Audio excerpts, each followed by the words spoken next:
Hello, listening people. Hello. You're listening to Spit and Polish Presents Unappreciated Masterpieces. I'm Ryan Sliwinski. Yes, and I'm Bartek. You're not going to say anything more? You're not going to say the last name? You're Bartek Kasprzyszak.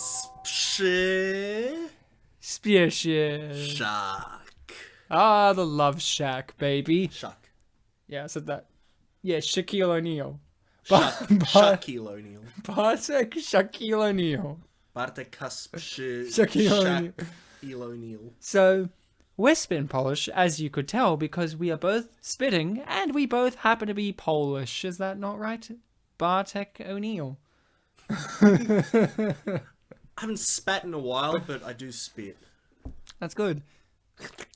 That was just a little taste for you there, guys. So, what we do on Unappreciated Masterpieces, for those not in the industry, which of course we are a part of, you know, that legendary industry that, you know, yes, we are part of. We give you big tastes. We give you big, full-length audio commentary tastes. That's right. For movies that we deem to be an unappreciated masterpiece, because they haven't got the love they deserve. But also, there's a flip side of that. They haven't got the hate either. Not saying that we do movies that people should hate, but they're movies that aren't even loved or aren't even hated. They're movies that don't divide people. They're movies that don't seemingly enrich people's lives enough to make them love them or hate them. And that's where we draw the line and say, no, this is art. Someone woke up one day and said, I've got a banger of an idea.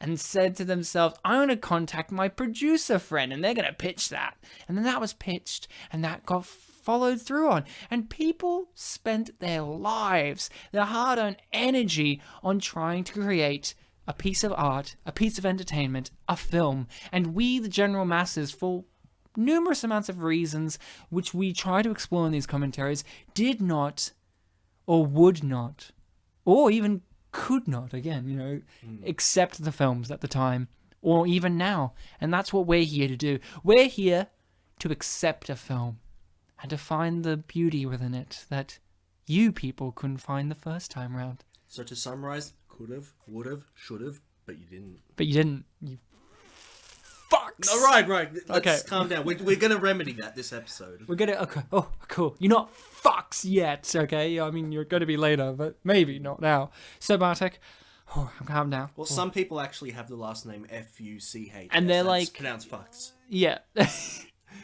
So, Bartek, what is the unappreciated masterpiece that we will be endeavoring to cover in this magnitude of an episode? Ryan, you said endeavor. I think, you should just remember Yoda's quote from Star Wars Episode 5. Oh, please. Where he said, do or do not. There is no endeavor. Good. That was a good impersonation. I loved it. I thought it was really good. He had a sore throat during the... That's why it was a bit deep. Yeah, he got forced choked. He choked himself. He sexually asphyxiated himself. It's one of those. Like a certain actor. It's one of the lines from that movie that people misremember, like the Luke, I am your father. It's actually no, I am your father. No, so I am your daddy. But let's jump. Let's jump back a minute, Ryan. You asked me what the movie we're watching today is. Yeah, what's the movie? Dude, the movie we are watching today is Wielki Stach.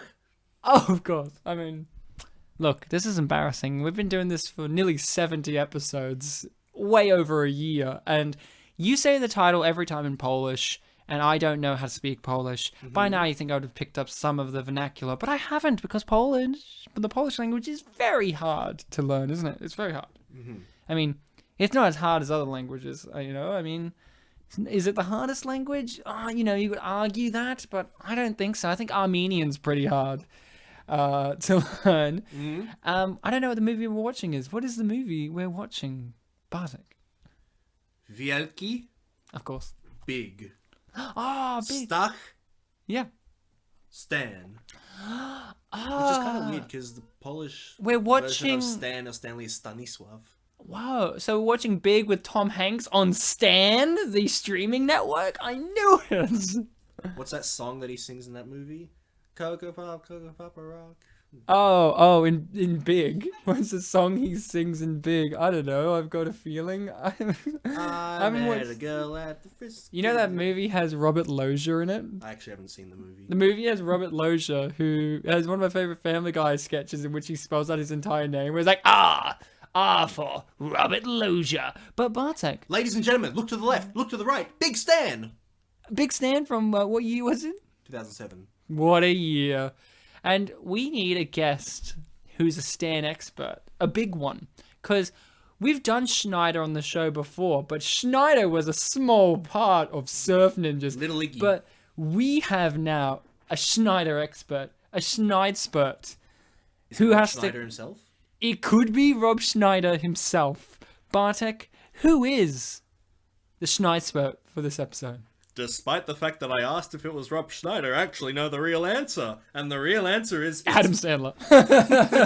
No, he's only a cameo, Ryan. Oh, hi guys, it's me, Adam Sandler. No, our guest today is Mr. Chris Mardiryan. Hello, gentlemen. Did you get it right? Yes, that's right. It's hard. Yes, his name's Chris Ryan. Chris, I alluded to Armenia before.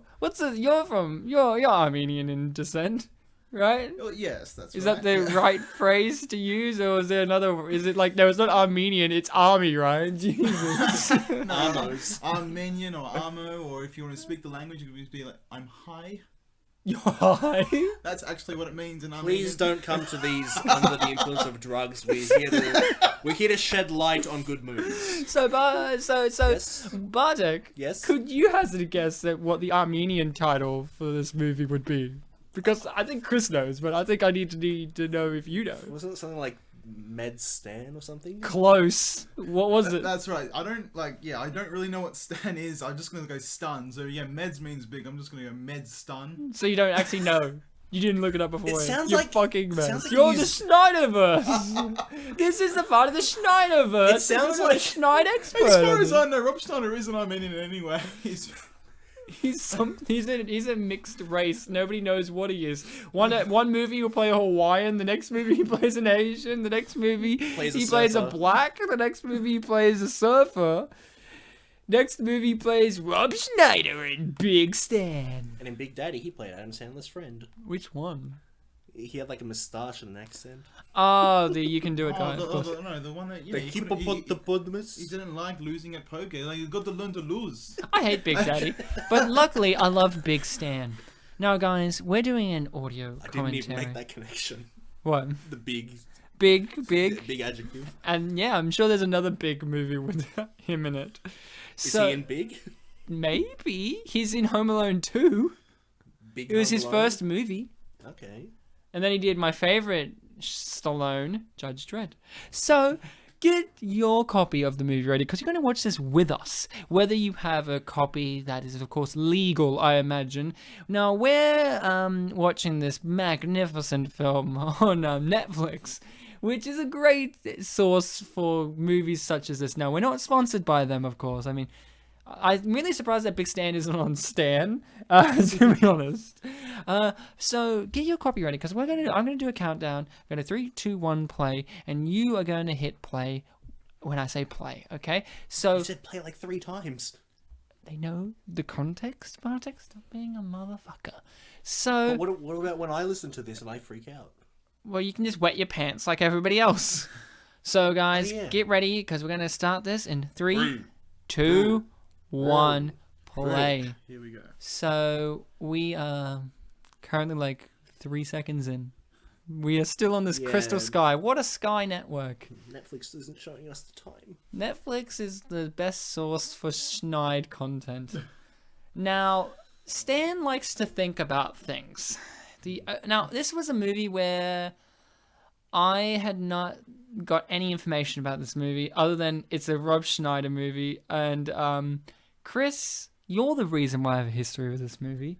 My history is Chris came to my house one time and he drove us to go get pizza for the entire ride. The entire ride to and from. Mm-hmm. This includes the 15-20 minutes of waiting for the pizza. Yes. it was nothing but him talking about Big Stan, but he was talking about it in a way that nothing was said. You know what I mean by that? Where he I was just like, saying random events in the film that just happened. And I was, yeah, but you weren't saying it like, here's the thing. Old lady hungry for black cock or something like that? Or No, he would be like, Stan, he goes to prison. That's what like, the movie's oh, about. he gets really strong afterwards. Yeah. But Or here's the thing. beforehand. No, that's exactly, no, you heard him right. You said before, he said at the time, he gets strong in prison. And I'm like, oh, okay. So I walked in this movie knowing three things. Rob Schneider goes to prison, gets a butthole tattoo. That's all I knew, really. And the idea of him getting strong, I guess.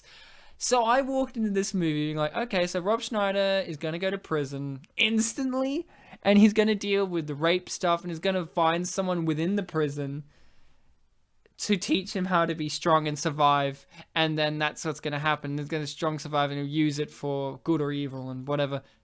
Close. Yeah, I walked in also knowing little. Like, when you told me Big Stan, I Googled it, and I saw Rob Schneider's face, and there was like a synopsis written on the side that was like, a wimpy ex-con man, and then in brackets, Rob Schneider. I'm like, I'm just going to stop right there, because I'm already excited. Then I think I also read like prison comedy.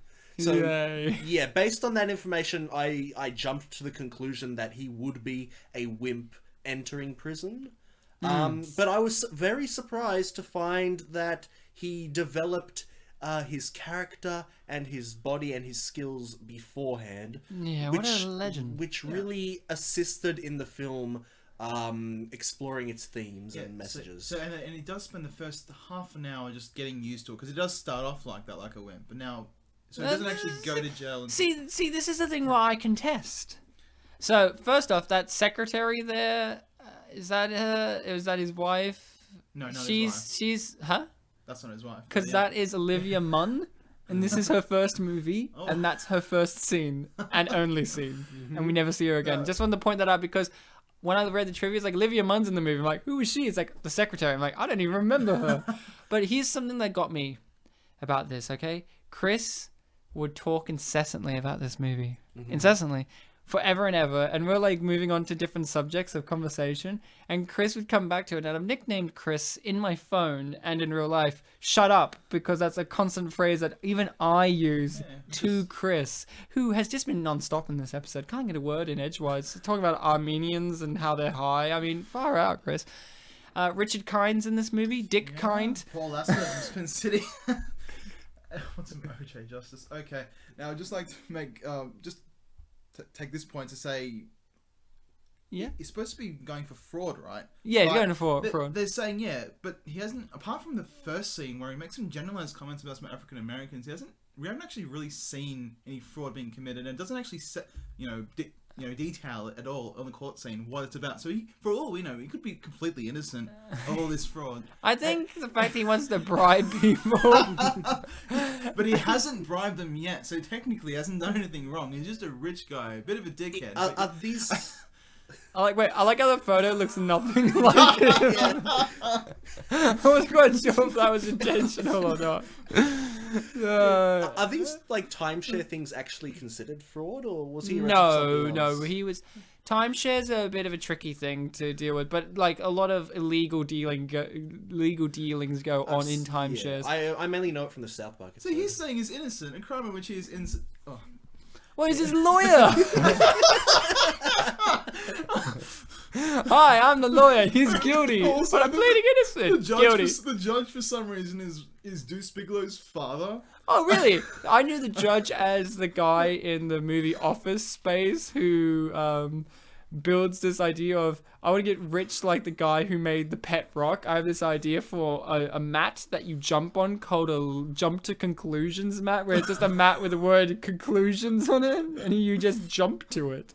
And he gets rich off of it. So, this movie is not a happy Madison, I do believe. I don't think it is. It never said Happy Madison at any like I'm a- not sure actually. I think Adam Sandler has an uncredited cameo, but I'm not. Does sure. he? Yes. Yeah, he does. I said that. Who was he? I couldn't This find is him. this is what confused me. Okay, wow. I was looking out for him. After I finished the movie, I'm like, wait, where was Adam Sandler? He had an uncredited cameo. So I went on YouTube and I typed Adam Sandler cameo, and it showed the shower scene. And I was like, hey, where is he? The video ended. I'm like, where was he? He was the singing. The singing. He was the singing in the shower room. Really? Serious? That's his cameo. I should have known when he was like. So okay. So this is an interesting movie because Rob Schneider's involved, and Rob Schneider is a dividing force as an actor. And I'll be honest, he's never done it for me. I mean, actually, that's wrong. He's done it for me more than someone like Vince Vaughn, who I've talked about on the show before as someone I just don't understand the appeal of as a comedic actor. But Schneider, I'll be honest, he has been in things I've liked. Like, I liked him in Home Alone 2, and I liked him in Demolition Man, and I liked him in Judge Dredd. I know a lot of people say, oh, he's the thing that ruined Judge Dredd, but to be honest, I thought he was really good in Judge Dredd. I think he's actually a really good team-up with Stallone. I think there's something there between them two, like they get on very well. And I liked him, and I do like his character as the "you can do it" guy in a lot of movies. And I did like him as Iggy in Surf Ninjas, and I realized, hey, wait a moment, I actually do like Rob Schneider, and I think that's the appeal of Rob Schneider. You think that you don't like him, and then you realize Wait a second, I don't hate do. it. Yeah. he sneaks up on you. Also, I'd just like to take this moment in time just to say I actually love Mindy for some reason. Is it because she's one of the characters from the TV show House? I did not know that. I've not seen that show, but she's just adorable. Yeah. Here's something I really want to bring up, Bartek. Yes, sir. Her breasts. Mm-hmm. What's wrong with There's them? special features about her breasts. Oh, yeah? Okay, so she's small-chested. You're talking about on the DVD, right? Yes. Yeah. She's small... No, I'm just talking about in life. Just so the audience knows that you have a DVD copy. So, in the special features, they talk about, like, she's small-breasted in real life, and there's a whole thing where he wanted to, his wife has fake tits, they mentioned that. Mention it, yeah. Yeah. And I didn't went, oh, okay. And in the movie, I went, oh, she has fake tits? Oh, okay, I guess. Like, I don't know, her tits just look like normal breasts, I guess. Like, I didn't think anything of it. But there's a moment in the movie, and I think it's when they're in the bed and she's in, like, a negligee and whatever. She talks, and you have to watch her chest itself. Not like the breast, but the actual chest. And there's some weird kind of movement going on there. And the special features revealed that they made a full chest breast prosthetic to make her look like she had huge tits. And I just went, could have gone bigger, boys. Because I actually thought, okay, so they're saying she has fake tits. I guess that they've just given her push-up bras and taping to make it look like her breasts are more prominent than they may have been. But they're like, no, we went full prosthetics. And they show you in the behind the scenes of them applying the prosthetic to her chest and all that. And like, even like up to a collarbone is fake and all that. And I just went, And I just went, that explains why her chest weirdly moves in ways when she talks sometimes. So you guys, look out for that. Yeah, I definitely didn't notice anything like that. I did, because I was looking at, there's a scene when he wakes up thinking it's all a horrible nightmare, and she has these weird red marks on her breasts, and I'm like, what's that about? Okay. And I just went, oh, it's because they're prosthetic and they wanted them to look real, I guess. I'm like, that's weird. So, Dan Haggerty's in this movie as gay biker. Chris, you're gay and love bikes. Okay, sure. A biker's not a bike lover. He's a person that rides a bike, Ryan. Get it right. Yeah, he loves bikes and he happens to be gay. But and I don't like bikes really either. I love them. He's more of a tricycle guy. Yeah, I like bicycles and I'm straight, so you kind of got those half right. But yeah, What I was going to say was, you're the expert on this movie. Sure. What was your history with this movie? Because our history was basically Bartek's history was me telling him, and then me being told by you. Who told you? Yeah. Okay, You're the well- origin. It all literally leads to Rob Schneider's told someone. Look, Rob Schneider told Adam Let him Sandler. talk, Ryan. I've seen just about all of Rob Schneider's movies. I actually love Rob Schneider. He's actually like, I understand like why people don't like it, but like his films, like things like The Hot Chick and The Animal and all that. Like I understand why people think that's not funny, but I just sometimes just like to watch something that you think is reasonably amusing and it doesn't really require that much brain activity. And this is really what I wanted in this film, because I was going to bed and I was like, I don't really want to go to sleep. I got my phone in front of me. Let's just chuck on Big Stan. So in my sleep deprived state, let's watch Big Stan. I was only able to go through half of it before the next day. I was like, you know what? I actually want to finish this film. So yes, it was just the Rob Schneider and the fact that I just wanted to not think about the film I was watching. Well, that's a good thing about Schneider. He's an actor that revels in that. He's like, I make movies for people not to think about. And that's where I think he also falls. There's a double-edged sword, Rob. I know you're listening. Because we're one of the few people that watched Big Stan. And I'm glad. I walked in this movie with my head held low, to be honest, because of Chris. He just wouldn't shut up about it. And you know when someone really talks about a film to the incessant degree that you're like, oh, well, I don't want to watch it now. Even though Chris, for me, didn't even give away much of it. He just said butthole tattoo. And I'm like, oh, well, now I'm sold. You're basically talking about expectations being too high, right? Yeah. Yeah. Well, yeah. No. Yeah, I guess. I mean, no, he set my expectations low because he was talking about it so enthusiastically. But what he was talking about sounded terrible to me. Right. So he made it my expectations. So I was like, there's butthole tattoos and there's big buff black gay men. And I'm like, yay. And there's Rob Schneider. I'm like, woo. Because even I am not immune every day to the Rob Schneider hate. And I think it's unfair. You know, I think we should get an immunity to that because he's proven himself time and time again. He physically altered his body for this movie. He trained in martial arts. Well, we see it in the film. No, but I mean, he actually did. Yeah, I know, yeah. He did 90% of his own stunts. He was very impressive. Except for that random prosthetic in the middle of the training thing that just breaks off his fingers. But, you know... No, that actually happened. He really got his fingers. Didn't you see it bend? Yeah. Yeah, and the skin color is clearly just not his, and it just looks... Really No, it's really him. So, this is the prominent tit scene. Oh yeah, there's a bit of a... See, this is like a weird crinkle underneath the necklace bit. I'm like, what's that about? Like, that's me. I'm like, I'm already looking there, being like, what's happening there, man? So for our listening people who have been tuning in but like not really looking up anything about the film, you're just completely blind. This is a film that is all about Rob Schneider not wanting to be raped in prison. It's very similar to the movie Get Hard with Will Ferrell, but here's a difference. Get Hard is actually not as good as this film, to be honest. I'm going to say it. I actually like this film more than Get Hard. No, there's a reason why there's a difference. Yeah. Get Hard is racist, and Big Stan is racist. But they're racist in different ways. Get Hard, the premise is he doesn't want to go to prison, but he has to go, so he hires someone to teach him not to get raped. Mm-hmm. But he hires a black guy because they've been in prison before. And the black guy doesn't necessarily, in that guy's Kevin Hart, and doesn't necessarily teach him how to physically look after himself. But in this movie, he hires a crazy homeless David Carradine. Yep. To teach him martial arts. See, there's a difference. And he's called the Master. Fun fact, in my notes, when he entered, I wrote, "The Master enters." Did not know that he was just going to be called the Master for the entire film. Right. So yeah, this movie you were saying is primarily about male on male rape. If you're into that, which we are. Yeah, well, it's a film about Rob Schneider not wanting to get raped, and basically there are points in the film where it's kind of like blatantly said and it's funny, but then there are also points in the film where he doesn't condone it. And it just teaches the audience a very important lesson. I can't wait to get to that point in the movie. Yes, because as we know, in our day and age, we have a lot of issues with rape in culture, and there's always this whole idea about you have to teach boys not to rape, and this film actually has a scene where that happens. Yeah. I mean, he does say that's the main point of the film, but what I actually think is what...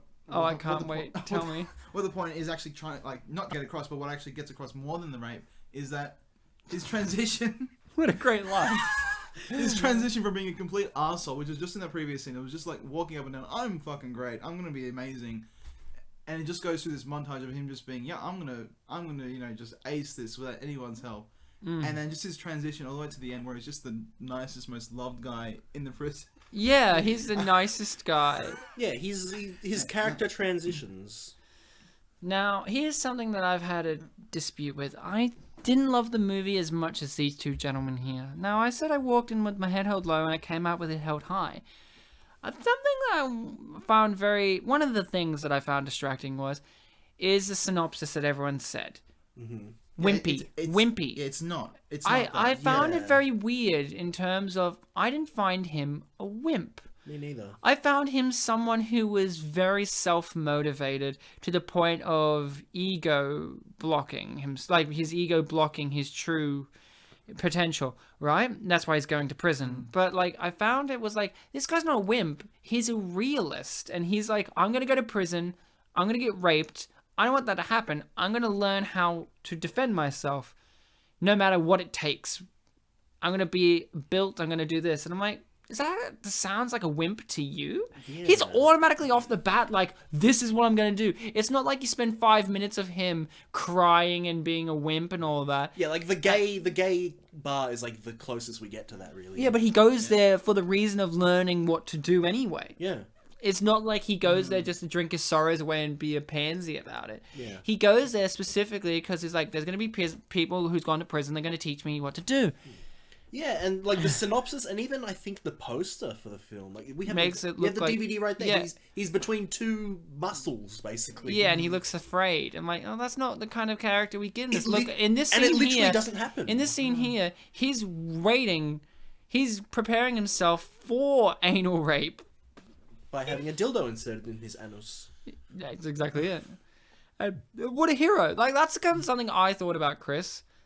This is a hero that we don't see portrayed in many modern day movies. Someone who's very, very self-driven in such a way to the point of also being an antagonistic figure. That's right. He's the only one that's in his way, really. I mean, the warden, you could argue. And we can also make the comparison that, like with the dildo up the arse sequence. My favorite. In any film, it should be, right? Loved it in Schindler's List. Like in that sequence, you could think of that as him, like, preparing so that it won't be as bad later on. Yeah.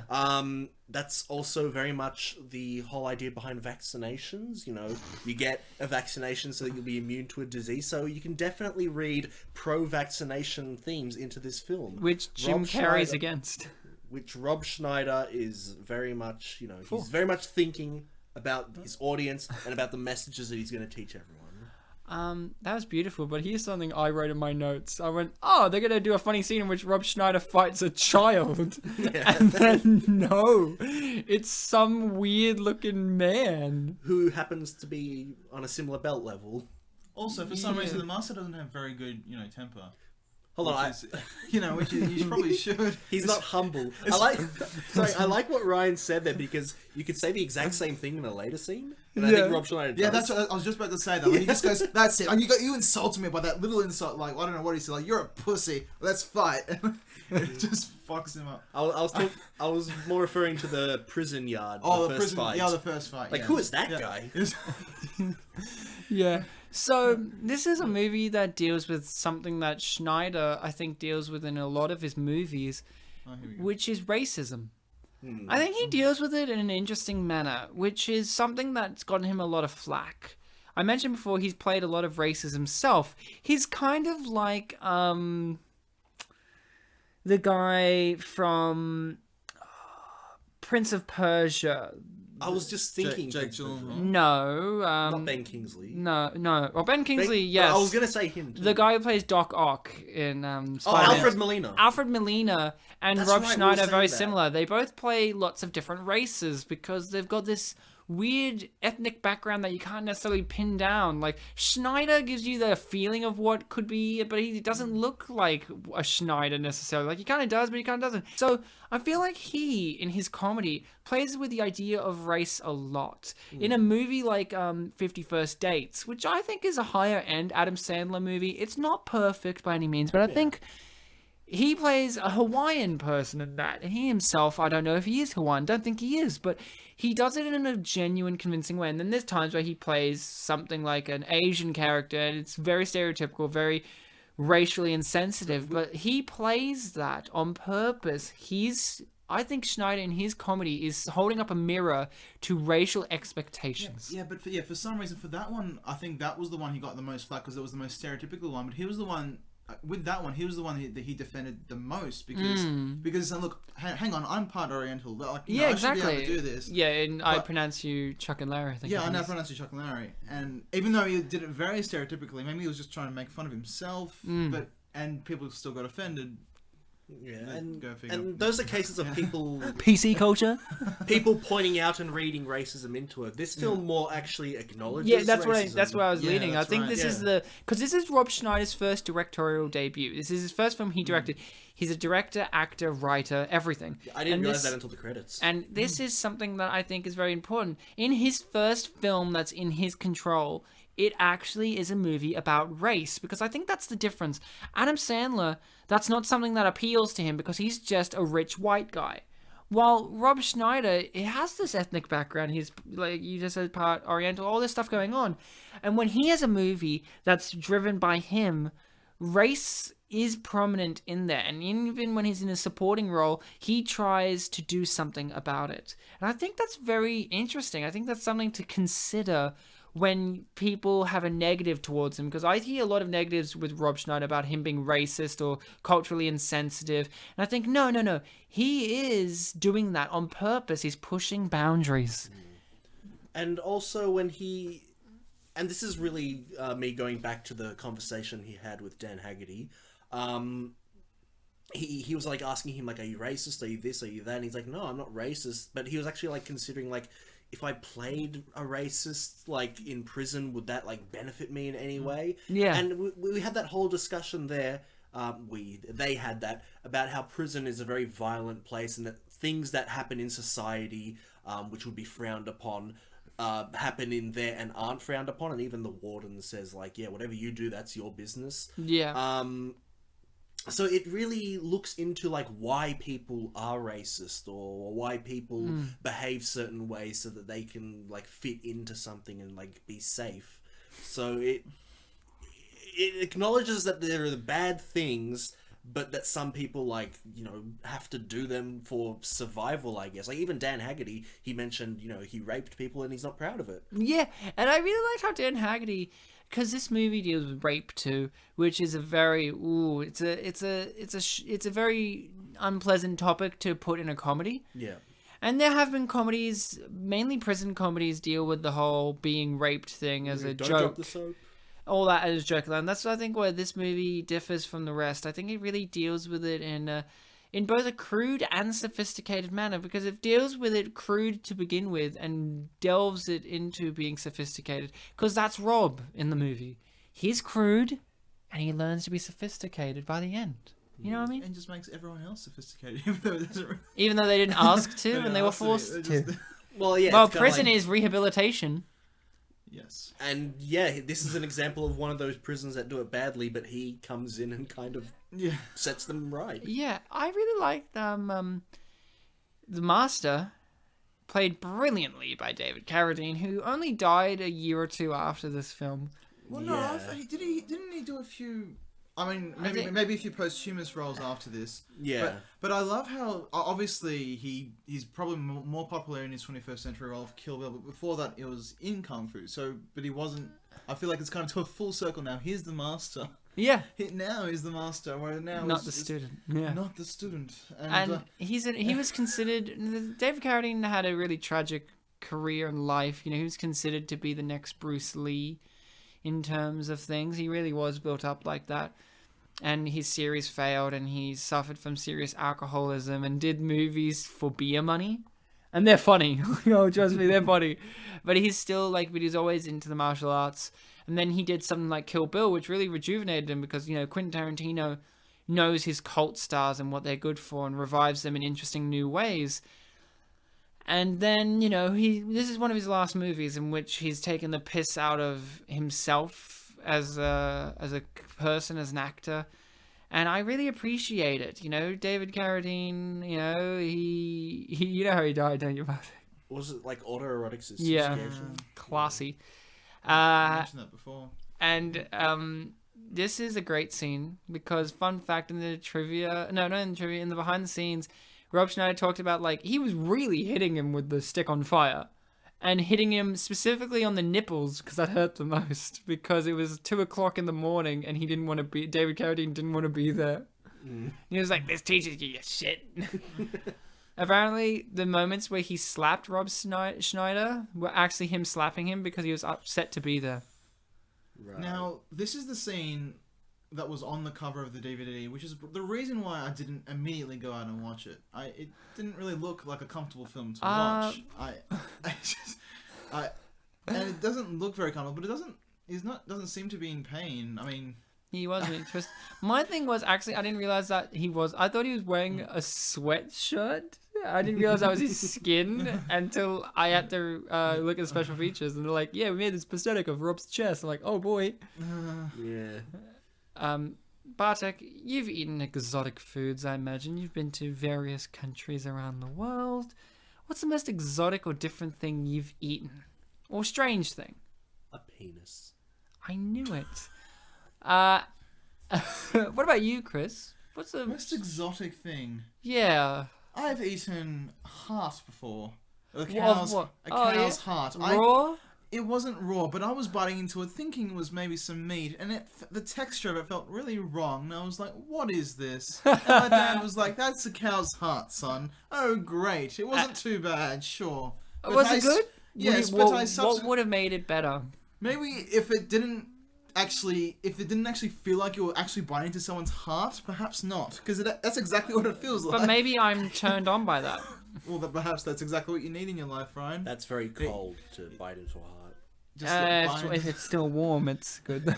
I mean, it's not as bad as when my dad accidentally ate my grandfather's sheep testicles. It's weird that your grandfather had sheep testicles instead of human testicles. There was just sheep testicles cooking on a pan. Oh well, they were cooked at least. Yeah, like, he didn't just go to. Yeah. Yeah, they were cooking. He's not like his dad just walked up to one of his grandfather's sheep and just ate the testicles And my straight dad- up. Accidentally. And my dad was like, oh He boy, fell over, teeth first. there's food here, I'll eat some. And it's like, oh wait. My dad, the grandfather comes and says, wait, who ate my sheep testicles? And my dad was like, oh fuck.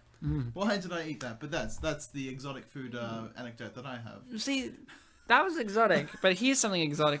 This scene here, this was something that... The overacting is... No. I think this scene here is the reason why people won't like this movie. Yeah. I think this, to be honest, I'll be honest, I'm a big fan of Big Stan. I give it a big 5 out of 5. But I just don't think he redeemed himself enough for this action alone. For her? Yeah. I thought this was like, wow. Like, I know it's a comedy that's going outrageous, but that's something I felt like. With this kind of sequence, you need pretty much 95% of the movie to be this. Outrageous, offensive, disgusting, moral, whatever, and then make it with like a nice thing. But it doesn't do that. It has this one scene here that is so detestable, and the rest of it's fairly lighthearted. And I just go, but he does. Wow. He does after regret everything and does apologize. yeah, but then she just goes, "That's enough for me," and I'm like, I don't know, man. Like, There's a lot of time between they, reunite. It was like the conjugal visit, right? yeah, but she Yeah, already it was- forgave him when she was sitting there in the car looking at him go to prison. Not like, formally, it wasn't but, yeah. forgiving. It was just she still loved him and wanted to. why though? Like, you know what I mean? Like, But because look at this scene. Look, she's obviously really mad at him, and then he just promises a baby and just changes her yeah, face but that's straight away. that's the thing that I got annoyed about this whole sequence. Yeah. He says it like it's a burden. And then Yeah. if she didn't ask really, she would have been believing, and then he would have been like, nah, not really. And I don't know. I mean, I like this movie, But I think like that may have been a misstep. This scene here, I don't think you needed it. I think it's a scene in which you just go, "This was a good joke." A scene in which they go, "We need the wife to leave him for some reason." I think they could have just kept building on the master and him relationship being the thing that tears them apart and all that, instead of him being such a jerk. Yeah, I think she got the fact that he's worried about the rape. Yeah, Probably around the time. Even before the dildo scene. Yeah, I think when he's like, "They're gonna rape me," and she's like, "Oh no." Yeah, because obviously, he knows how big of a daunting experience it's going to be. Obviously, she's ready to forgive him. I mean, she already loves him anyway, but ready to forgive him in certain circumstances. Now, have you guys ever broken a finger? I haven't, and as I said before, this movie does pride itself on uncomfortability, and I will show the prosthetic arm. It's not a prosthetic. It's really what happened. It's probably really what happened, but for some reason his hand just changed complete skin color in a No, moment. you're wrong. You're wrong about this. We've already talked about how he's a chameleon, Chris. He's a Yeah, we've talked chameleon. about That's how the his reason, hand man. is one ethnicity and his other is a different one. See, look. It looks the exact same. Come on, what are you on about? Well, are you just saying because the whole hand looked a bit stiff? It does look a bit Are you stiff, saying? you know? Are you saying that because his hand looks like a burn victim? I mean, come on. What are you on about, Chris? Burn victim You or come in here. Botoxed. No, burn. Burned and Botox. I like how he puts it out on his eye. I feel like David Carradine just did that and is like, "Good luck, son." That's how his daddy John taught him to. Johnny boy. John Carradine. John Carradine. Cooking with scorpions. I love these subtle jokes. Oh, hang on. That wasn't a joke. Was it a joke? You mean like a callback? The continuity? Believe it or not, Chris, this movie has a continuity. Fun fact, he was actually slapping him. And they did not prep this. It was not a joke. This was supposed to be like a real scene of them being like, and David Carradine's like, "I don't like you." I like Slap. it that he did the slaps. 'Cause it's like, you don't have to focus. No, yeah. Yeah. And he like does it with like, And David authority. Carradine knew that because he was a real genuine martial arts guy. He was pretty much this character in real life, smoking and doing all this I'm stuff. just thinking when he said genuine martial arts person, I was just wondering if they cast anyone else apart from David Carradine, what would it be like? Mr. Miyagi, I don't know if he was still alive at this Pat point. Morita? Or what about, something like Steven Seagal just coming in? Well, Steven Seagal also knows martial arts. What if they just use Kevin Hart from Get Hard? Kevin Hart, but he still doesn't teach him any martial arts. Wouldn't it be great if it was Adam Sandler? Well, that should have been the cameo. And he would have been like, Oh, cameo? well, it's an actual role though. So He would have been like, "You okay, brother? So you gotta get the little hands up there to do those karate moves." Or they could have just gotten like a live action Whitey. Yeah. Live action Whitey where it's like, "Oh, jeez." Now you gotta slap yourself. So, Eleanor. I knew Bartek. Okay, so this movie is about a guy going to prison and he's afraid of getting raped, so he's doing this 40-minute training montage. Half this. Okay, so this is the thing that I found interesting about this movie. It's split into two movies. Yeah. The first half is getting ready for prison, and then the second half is in prison. Yep. Do you think that could be a detriment to the film for general film goers? Because, I thought it was going to just be mostly in prison, but it's actually not in prison quite a bit. No, this is a bit of a thing that happens quite a lot in films, and I actually quite like it. It kind of sets a bit of a 2-act structure on there, and then Usually they have 3, but yeah. I know, but just a bit of a two-parter, and they did a similar thing with Dumb and Dumber, where the half the film is driving to Aspen, and then the rest of the film is just in Aspen, and the reason they're in Aspen, and Yeah, that's a road trip movie. it is a road trip movie, but they have a significant amount of time in the city they're going to, and I just feel like making it a two-parter just, I don't know, maybe not makes it feel longer, but also maybe just feels like you're going through a journey with them. I don't know. I feel You're a film expert, you should know. I feel like for us on this show, one of the more prominent examples of that would be the movie Zoom, which we described as being like mostly like the training portion of like an action team fighting movie. And then like the last 15 minutes is like the third act. I'm sorry, I just got distracted by Emmett Walsh here. He's wearing a great toupee, by the way. And he's one of those actors It that falls off at one point, doesn't it? it gets punched off. I love him as an actor. He's still alive, by the way. So is Rob Schneider. So is Rob unfortunately. Schneider, but David Carradine is not the one that's alive. But Yeah, but Emmett Walsh has been an actor that's always looked exactly how he's looked forever. I mean, honestly, he's in the movie Christmas with the Cranks. He looks exactly like this, but without the toupee, of course. And, you know, Snow Dogs. He has an eye patch and a lot of like warm clothes, but it's him. And one of my favorites is he's in the episode of The X-Files. Yeah. In the X-Files, you know, the creators of the show has said, like, they got this much percentage of the ideas from the Twilight Zone and this much from a TV show called The Night Stalker, in which it's about this journalist who keeps finding all these crazy things, like a mummy in one episode and a zombie in another and all that kind of stuff, right? And there's an episode in which Mulder gets all of this private information from the guy who played Night Stalker in the original TV show. Night Stalker's like, oh, that's kind of neat. And his character had a specific name. I can't remember what it is off the top of my head. And then they had a follow-up episode where Mulder's like, I gotta go back to that guy. And it was no longer that guy, but Emmett Walsh. And he has the same name. And he's like, where's such and such? He's like, that's me. He goes, no, you're not him. And he goes, oh, you're thinking about my brother. Who has the same name. It's like, what? It's like, yeah, everyone in our family has the same name. You should meet our sister. And that's how they covered up the fact that that actor didn't want to come back or couldn't come back or passed away or something. So they got Emmett Walsh to be in that episode of X-Files. He explains that what happened in Area 51 with the whole Roswell thing, that in Roswell the aliens crash landed and joined a baseball team. Oh, That's actually a storyline. okay, well. So Emmett Walsh really is close to my heart. I think that he's my favorite character in the movie. I actually was really loving this scene here in which he goes, I don't think the Asian people like me.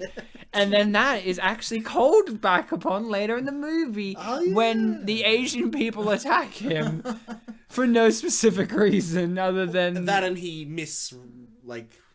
thought they were Chinese. Chinese when they were Vietnamese. Yeah, but he also was like, okay, what's happening here? And then he wanted some sex. Yeah. When he was Which already was getting just some getting. sex. One of my favorite fart jokes is about to happen in this movie. It's right up there in the movie Ted. There's a fart joke in the movie Ted when they're at a restaurant and they fart. And they keep farting and there's these guys behind them. And they're like, ah! And then they move. And then they move as well and they fart at them again. And the guy just goes, in Ted, he just goes, why does this keep happening to me? It just gets me. But this movie, Emmett Walsh solidified that he was my favorite character with the reaction to a fart. Like, I've acted before. Chris has acted before. And Bartek has acted before. Have we ever had to, in any performance, react to a fart? No, I can't say that. I haven't either. I think all our directors... He's just angry. It's just... he's at the car. Here's the thing. He's at the car. He's not at the car. He's standing on the pavement, waves it like, oh, it's right there. He goes all the way to the car door and waves again. like either the fart followed him or the fart was so huge that it was like a whole cloud that he had to go There's through. actually another scene. I don't know if you guys seen The Man. At the end of The Man, No. He discusses... Wait, The Man with Eugene Levy? Eugene I've Levy. seen that. Where We're gonna have it on the show one day. Oh yeah, yeah, we will have it in the show in the future. But essentially, there's one scene where he says, where I have a problem with red meat. Okay, I'm sorry, and he eats it, and then it just happens to be an elevator where there's nuns on board. Yeah. And he just exits, and they're like, "Oh, sweet Jesus!" It's Eugene Levy, who looks like his name. So I think on a side note, drama teachers, anyone who's directing shows, future drama students, sometimes you need to have a fart. You just gotta have one because But it's not just a fart. You need to teach the actors how to react to a fart because, to be honest, I actually don't know how to do it in an effective way in terms of how would you do it differently in a drama sense or in a comedy sense. Because it depends. I'm not aware. Because firstly, it depends on the relationship you have with the person that's actually farted. Yeah, exactly. And secondly, Exactly. Relationships. And secondly, you're not going to really have a big noticeable, oh wait, this guy's farted, apart from, so you really have to overact to say... Or sometimes... Yeah.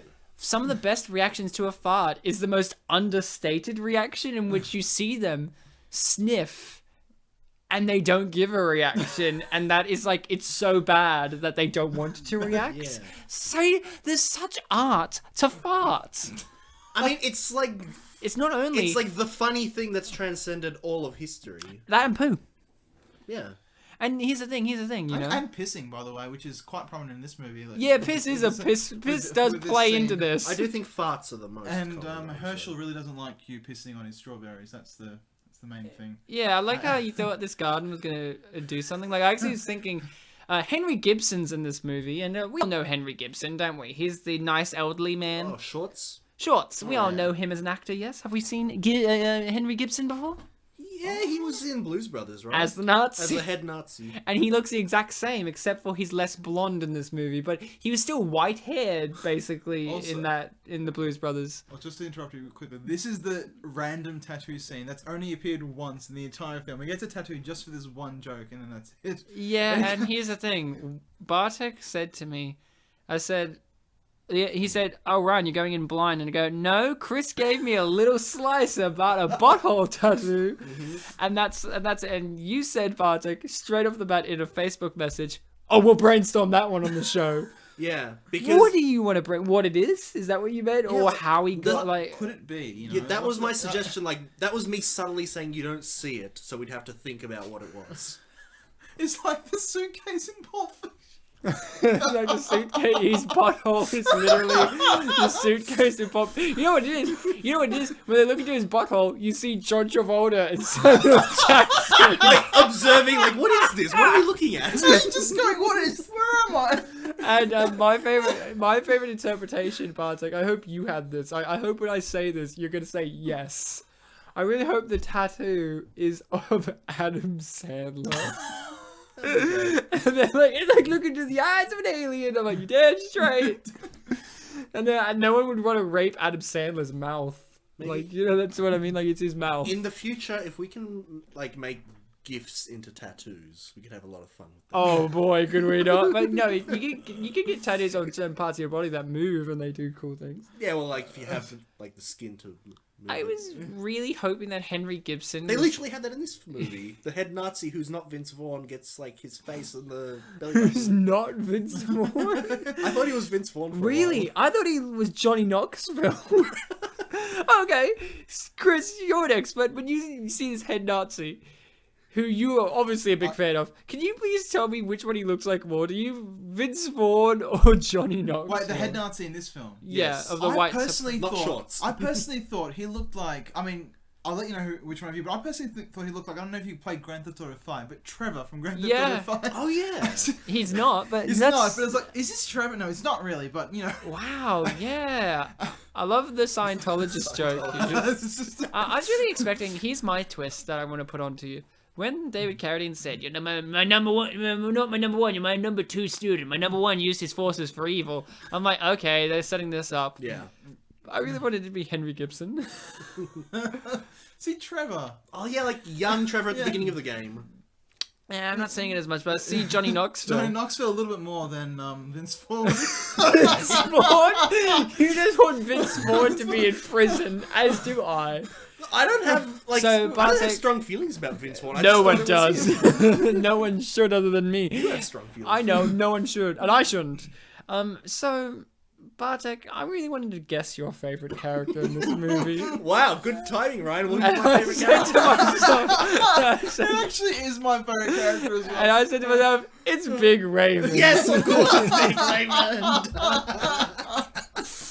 Yours too, Chris? Yeah, absolutely. Big I just love Raymond. his ridiculously sudden, abrupt change to being the nicest guy possible. I said to myself, Bartek in the past on this show has proven there are certain types of characters he likes, and Big Raymond meets the standards of The those ones who characters. You like really big guys who have a heart of gold, even though they come across as menacing. People who have learning difficulties of some sort, which he does, and super aggressive. So basically, like, I think of something like I'll Be Home for Christmas, in which one of your favorite characters was obviously a mentally handicapped criminal. Was he my favorite character? in that He episode? was one of your favorites. Okay. I don't think you chose one in that. You have a hard time choosing favorite characters because there's a plethora, but I knew Big Raymond as soon as I saw him. And I knew as soon as he was revealed to have a gay lover with the big moustache, I knew the big bushy mutton chop moustache. I went, nah, this is Bartek's favorite character. You definitely know I this. will say as well, I don't know if you guys see a bit of a resemblance with this character and the reasonably similar character in The Longest Yard. No, I don't. Is that character played by the same actor? I'm not sure, but he looks very This similar. guy's a professional wrestler. I know that. Yeah, Wow. well, no, there's this person in Is it Longest Rock? Yard. I don't know, but I will take a look. But essentially, it's exactly the same character, except it's not mean at the start. It's just always lovable. It's just so I don't know if they just kind of copied it. It came out around the same time as this film, actually. Yeah. You know what I want to say, Chris? Look at the tattoos. I think this movie honestly does the best tattoo continuity. Because when you see these characters with tattoos, there's so many. I was actually thinking They're about always in the yesterday, same place on the body. It's like they're actually, and they're always the same designs. Like, you know, in some movies you see it's like, oh, that's slightly different. But like, or they don't have it, or they're all purposely covering them in clothes so you don't always see their tattoos. This movie goes out of its way. The makeup artists did a good job on tattoo continuity. Yeah, like I noticed that. Good job, guys. I noticed the head Nazi's like swastika, like the bottom part of it, wasn't quite perfect, and I was looking at that throughout the whole movie, and I guess that is a point of like, yeah, they're very consistent. Their continuity is really good. But also it's like it's not perfect because it's on his pecs, so it kind of divots down and all that. So it's kind of neat. I think that's good. Chris, you wrote a lot of notes, as did I. Bartek, no notes from you. I don't write notes, He does not write notes. and yet I do. Actually, I was just going to say, I think I just saw a little Vince Vaughn in the Nazi. A little Vince, who's from, incredibly tall, by the way. from Be Cool. You know, his character from Be Cool was just No, like I'm not a Vince. I'm not a Vaughn Smoke. There's this character in Be Cool where he thinks he's a black pimp and just acts like it. Are you sure you're not thinking Starsky and Hutch? Going to the one movie we've done with him on it.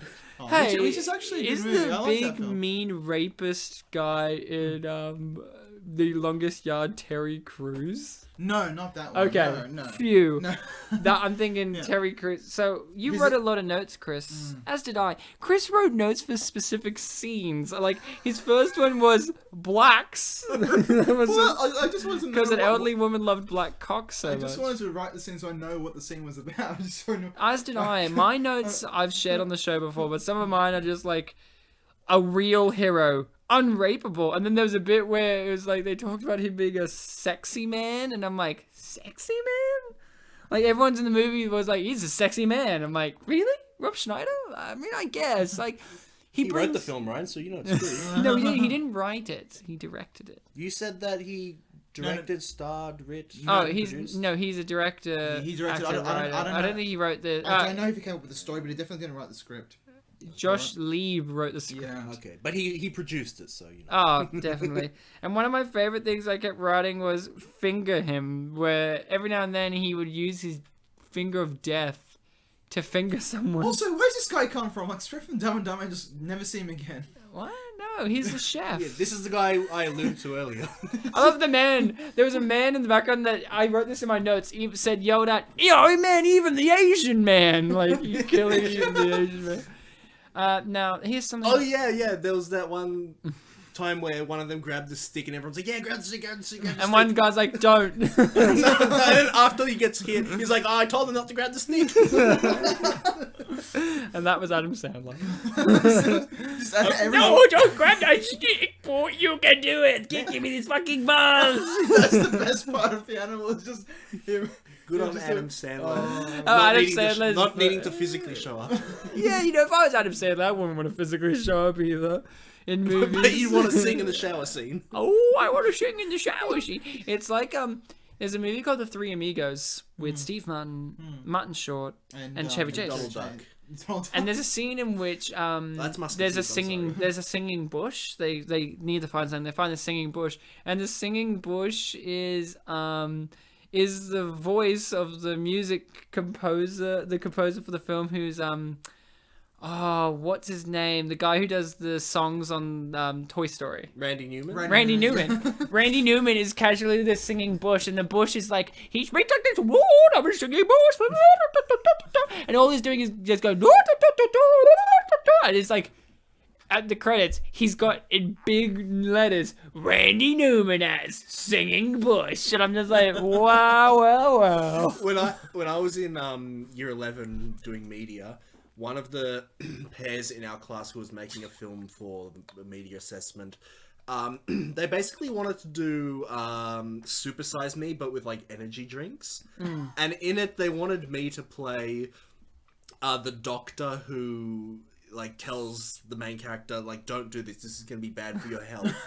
And the thing was, I was Playing it like Randy Newman. no I was Whoa, don't like play Vince- it like that. no like Vince Vaughn. I was one of the more prominent like drama people in the year level, so I played it like kind of seriously and like They were going for a comedic turn. I mean, yeah, it was comedic because I was playing it so seriously. And then in the credits, like, the credits rolled normally, and the credits ended, and then, like, the music changed, and there was, like, fireworks, like, Bartek Kasprzyszak. And then it, like, cut to dark again, and then just, like, for a minute, like, my name just kept showing back up in fireworks. That reminds me of a certain filmmaker on the show right now called Chris. Yes, yeah. Who made a short film called A Quest When for Dark Magic, A Quest for Wings. When I was 15, I was incredibly egotistic. Some might say I'm still very incredibly egotistic, but for some reason on that film, I was the only one on that film, except for this very small part that a friend of mine did. So I subsequently just made the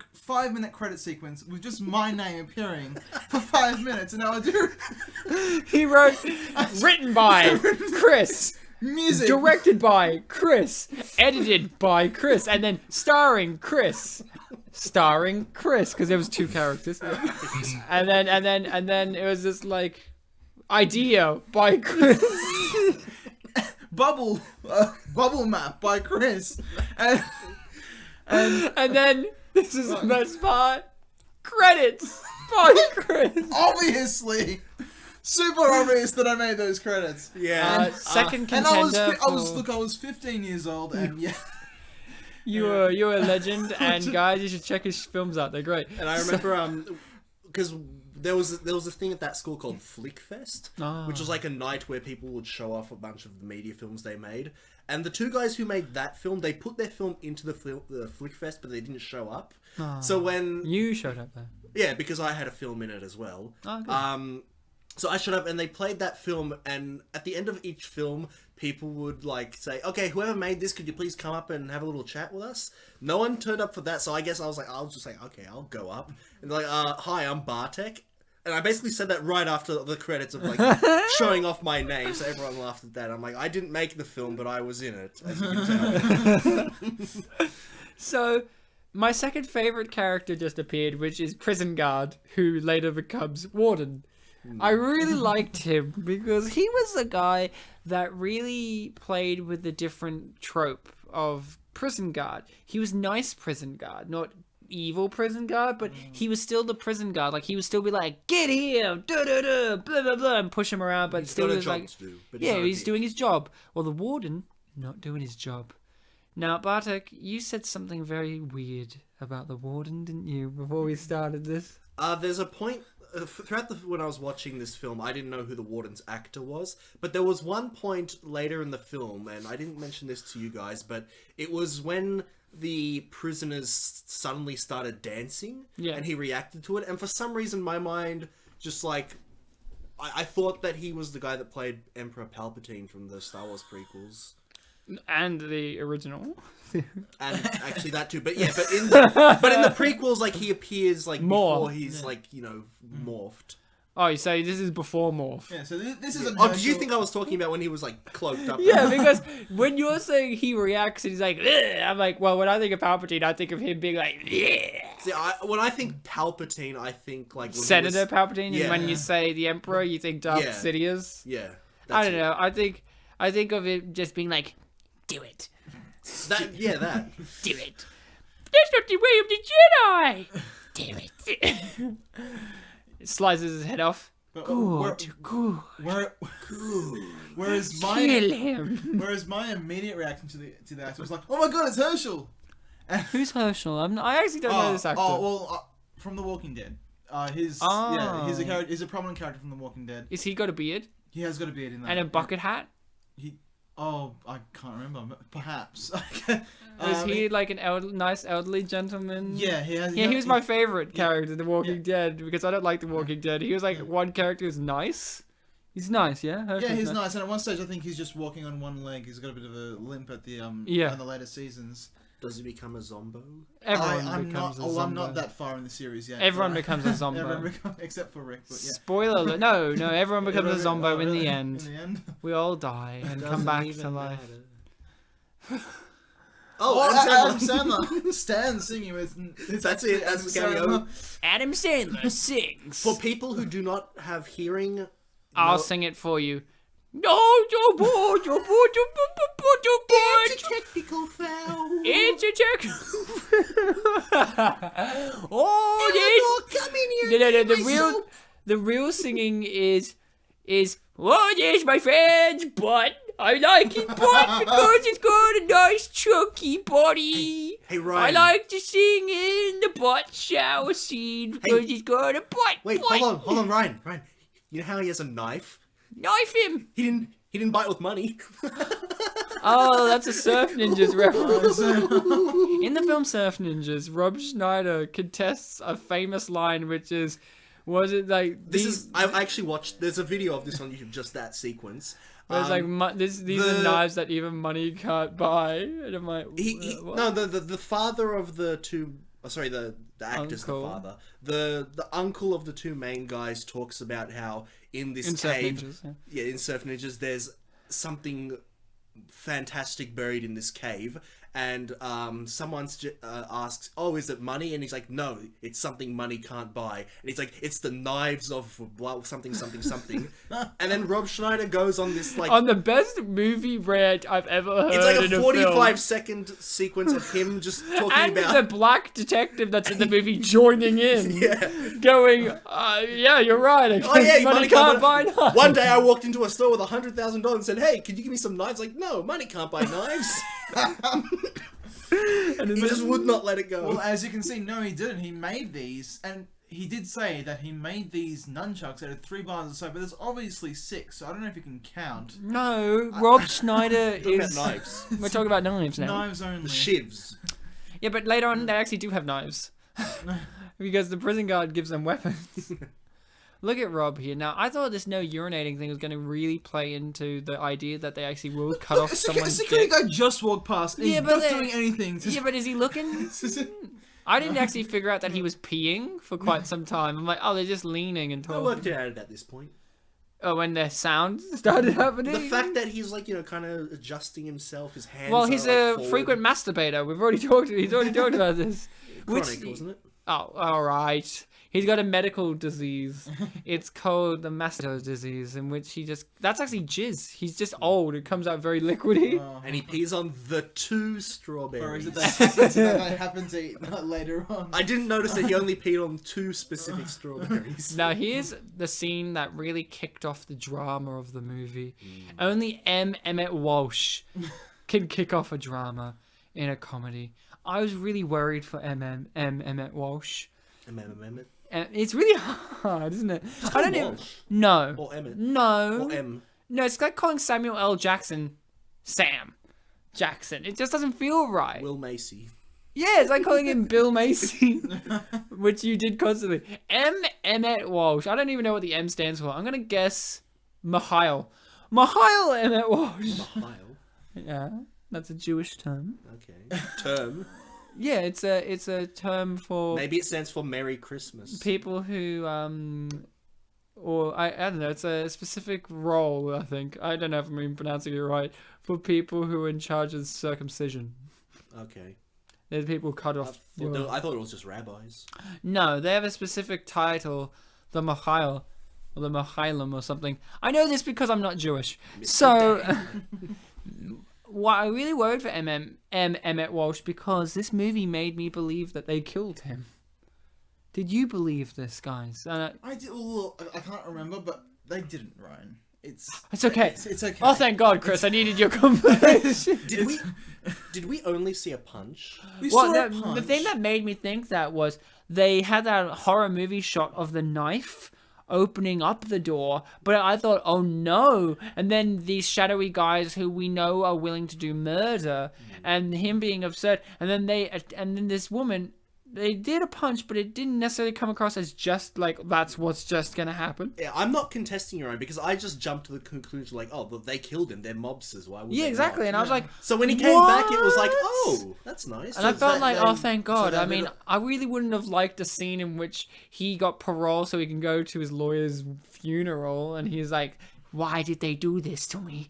I'm just Big Stan now. And then there's a third movie in which he has to go through a revenge plot for his dead lawyer. I think another interesting thing is they have this one young white guy character in this prison who's like Hippie. kinda hippie-ish. And then they have this other young He- black guy character who was there with him in the prison, and they yeah. kind of forget about him. He kind of feels like a character that like he's gonna be I think the term's like morality pet, or like the character that really softens up Rob Schneider, and like that's gonna be the character that determines everything. But really, not No, really. not at all. The character is Henry Gibson. Yeah. Because he's like, I thought I knew you. And with that small collection of characters, I think that it's not enough to really fill up a prison. It feels like just a giant classroom of a lot of different people. Apparently, it's But- actually a women's prison. Like that they The filmed real that. one? A real women's prison Yeah, that nice. was shut down for the filming. Yeah, isn't that cool? Yeah. Rob Schneider deserves to be in women's prison. So I really thought that this scene was like really appropriate for the movie. I thought, why are they covering him up? Yeah. I like that we got to see not her titties, but Emmett Walsh's titties. Yeah, she's And the specifically thing- hidden by him. Yeah, well, wouldn't you? And I love the fact that Oh, you did Oh, see there it. you go. you see some tit there, which is great to see. And missed then that. to see this sequence here makes me go, ooh, they're gonna murder him. And it's like, oh, he's got his titties hanging out. And Emmett Walsh is not someone I want to see naked, but I'm glad I am.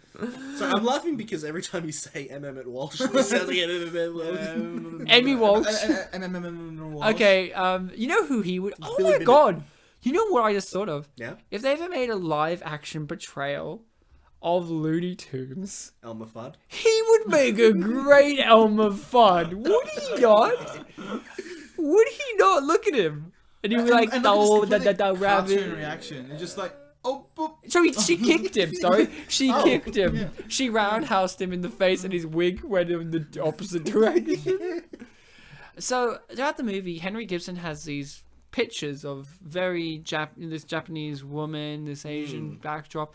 And I often wondered too, why is he in prison? He's been there for a long time. What did he do? And I actually said to myself, oh, I've seen him play a Nazi before. And he has pictures of Japanese things in the background. Oh my God, is he in prison for being a former Nazi? That was actually my thought process. And then it was like, no, he just murdered his Asian wife. Because he was just drunk. Was it wife? It was his wife. It was just like, and then it's another example of him completely regretting it and being a really nice guy. He killed her. And then he was like, killed her. Rob shows us with great acting by lowering the pencil that he cares. I think that's something that really acting is basics. You know, like if Rob didn't put his face like near his hand So you'll know this or is his hand near his face, we wouldn't know that he cared. And now look, see, if he didn't just pinch his upper lip, then we may not have known as the audience that he is feeling the regret himself. So this is the moment where he regrets, especially that scene that you were saying about it's there's too many far, but scenes. he regrets that. He feels Yeah. sorry for it himself. And he does little things to show that, Yeah. Ryan. Yeah, like look, he just bit his lip there. If he didn't do that, You don't need to do like a fart reaction to like. You know. everything. And look at her; she's just really just happy. And to she read it. She's- I've oh, also never in acting had to do the fake read. You know what I mean? Like, you know, where you're reading it's like... Well, I doubt it'll be never really a fake read. I'm sure you'll always be doing this, but it's more the reaction. To Or sometimes the it may not be the thing that Yeah. you're reading there. Oh, I suppose. You know what I mean? Like, Yeah. maybe you're reading a piece of paper that's like... Maybe that piece of paper is saying, good job on the fake tits. Really enjoying it. You know, like... I'm pretty sure I've acted. Oh, good for you. Don't you like his chest tattoo? I just noticed that. He has a little tattoo above his... Sorry, I was looking at you. Oh, it's this scene. Yeah, this is what I want to talk This about. is one of the funniest. Can we talk about this scene? Please. It literally comes out of nowhere. I actually said to myself, did my DVD... Did I accidentally skip 4 scenes in which he gets to this point? Because I love it, but it's kind of like... And I wrote in my book, in my notes, I wrote, this is one of the greatest movie speeches of all time. I just enjoyed the scene from beginning to end. Like, it was just... But it's like, here's the thing that I love about it. It comes out of nowhere. And the thing is, everyone is on board with it. Like, there is objections, but they're all cool with the idea of him being like this. At no point have they built up to that rapport, really. Like, they've been afraid of him, but they all seem like, yeah, I love Stan. He's such a nice guy. Yeah, he wants me to not rape. I don't want to rape either. And I love all the racists. Some of them do want to rape. No, but like, they want to know the reasonings of why they shouldn't. And he's like this, and they're like, fair. It's like, can we rape the rapists? Yes. Great, I'm going to do that. And then, no, because it's wrong. Fair enough. Like, these people who are all in prison for doing things that aren't fair in life are like, well, I guess if Big Stan says it's true, and I loved it. Do they actually call him Big Stan? Yeah, they call him Big Stan. Throughout the whole movie, they call him Big Stan. I guess I just kind of went over my head. Even Henry Gibson calls him Big Stan. Because it was Big Raymond, and then if you defeat that, you're the big. So, Bartek, tell me about your feelings of this scene. Well, obviously, once Big Raymond joins in, that's when I started pissing myself laughing. But throughout the whole thing, I do agree it's a very fantastic scene, and it goes through that whole thing I was talking about, how it just flat out puts out there... Hang on. Yes? Oh, no, sorry. No, I was just going to... Who's that Mexican guy on the bottom left? He's very familiar. Has he been in any other Rob Schneider films? I don't know. I'm not a Schneider expert. I have to figure this out now. I go on, Bart. Sorry. Yep. So, it just puts out there very plainly, like, I guess the morals that the film has sort of been leading up to, like the whole violence in prison, rape is a bad thing, and and rape is not necessarily about sexuality, but more dominance. Yeah, the film specifically says violence, but violence, and there's even an example of like, hey, if you really want some dick and ass action, consensual sex, make it consensual, and then a couple is formed. But the thing is, and then more couples are formed. What I find weird is that this is the only scene that explores that, and he's saying that's what the whole film is about. True, but it does lead up to it at least. It does, yeah. I mean, despite the out of nowhere comment, it does. Yeah, let's ignore that for a moment. It's like jumping to the last chapter after going through like 3/4. And I think this is where Rob Schneider is a film directorial expert. He said, let's make this non-linear for a little bit, in which let's remove some of the scenes that would lead up to this moment so that the audience loses their perspective of time, because that's something I liked about this movie. Like, that's the point where he gets out of prison, he was there for his whole sentence at the end, and he's like, oh, this is nice, his daughter's like fully grown and everything. I'm like, yay. And this movie really deals with how much time there is, and I feel like it's really realistic. Like, I feel like he's been in prison for 6 months and he's doing this. That's what I feel. Well, that's what it is, and then just after so it does it very well, sort of. So, Chris, what about you? What's your feeling about this rape speech and how everyone reacts to it? Like, even the Nazis are reacting nicely. I mean, I just love how everyone's just one big happy family just discussing this. I mean, it's just about, oh, hang on, we can work this out. We can, you can have sex with guys if you really want to. I mean, come on, I'm sure we can find someone for you. Come on, who wants? I know, Bartek. I know. Yeah, I'll do it. Wait, excuse me. He's pulling a face. I knew when I saw Big Raymond do that, I'm like, oh, this is going to be one of Bartek's favorite moments. And then, well, when I saw that, I'm like, oh wow, Big Raymond. And I knew Bartek's favorite moment too was when he would start flexing his pecs. That was pretty funny. And they did in the credits as well. well. In the credits, they just made it. Oh, yep, I'll do it. Yep. Yeah, and then like he's embarrassed, like, oh, blushing, and then. And it's funny, even the Nazis are just going, Big Raymond, here's titties.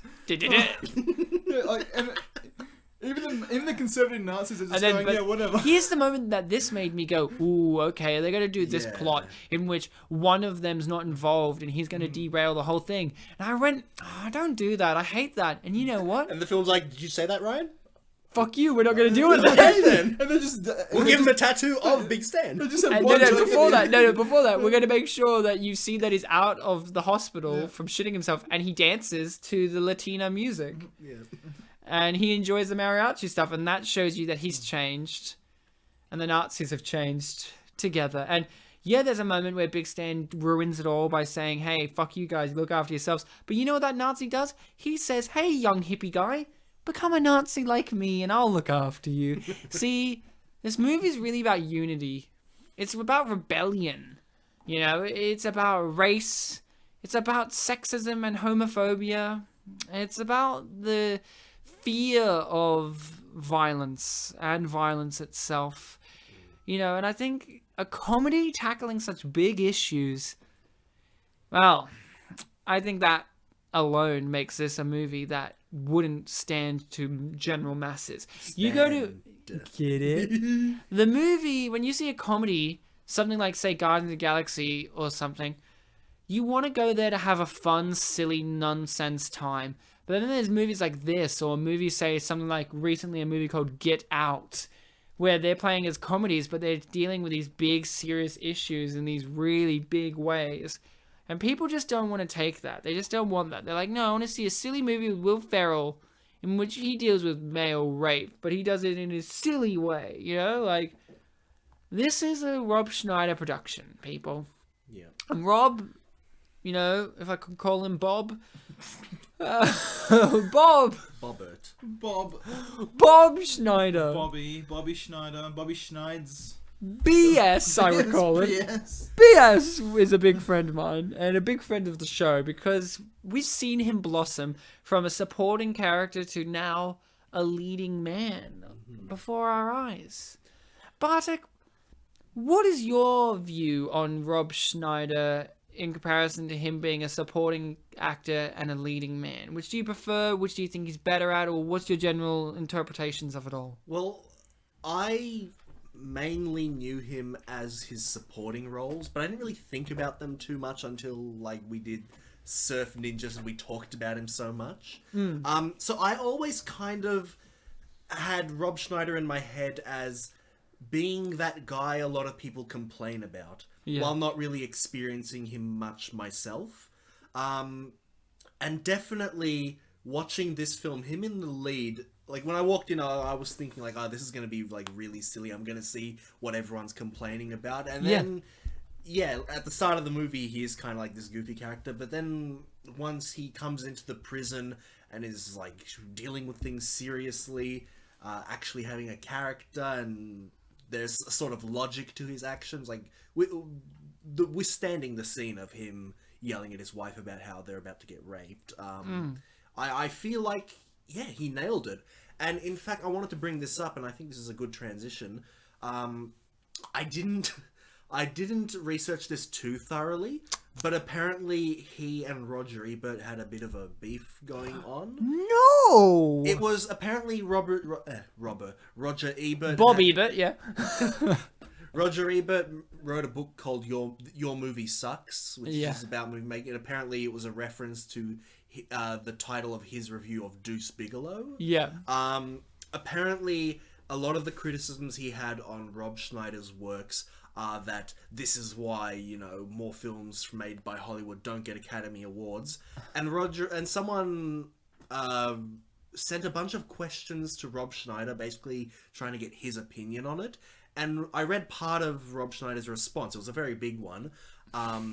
He was a very humble guy, and the part that really stood out to me was that Roger Ebert's comments about how these films don't get more Academy Award nominations is that really what the goal should be? The goal shouldn't be to just, you know, make a film so that it will win an Academy Award. It will be make a film that, like, you know what what the intention is, and like his intentions are, if it'll just make a few people laugh, then that's who I'll make it for.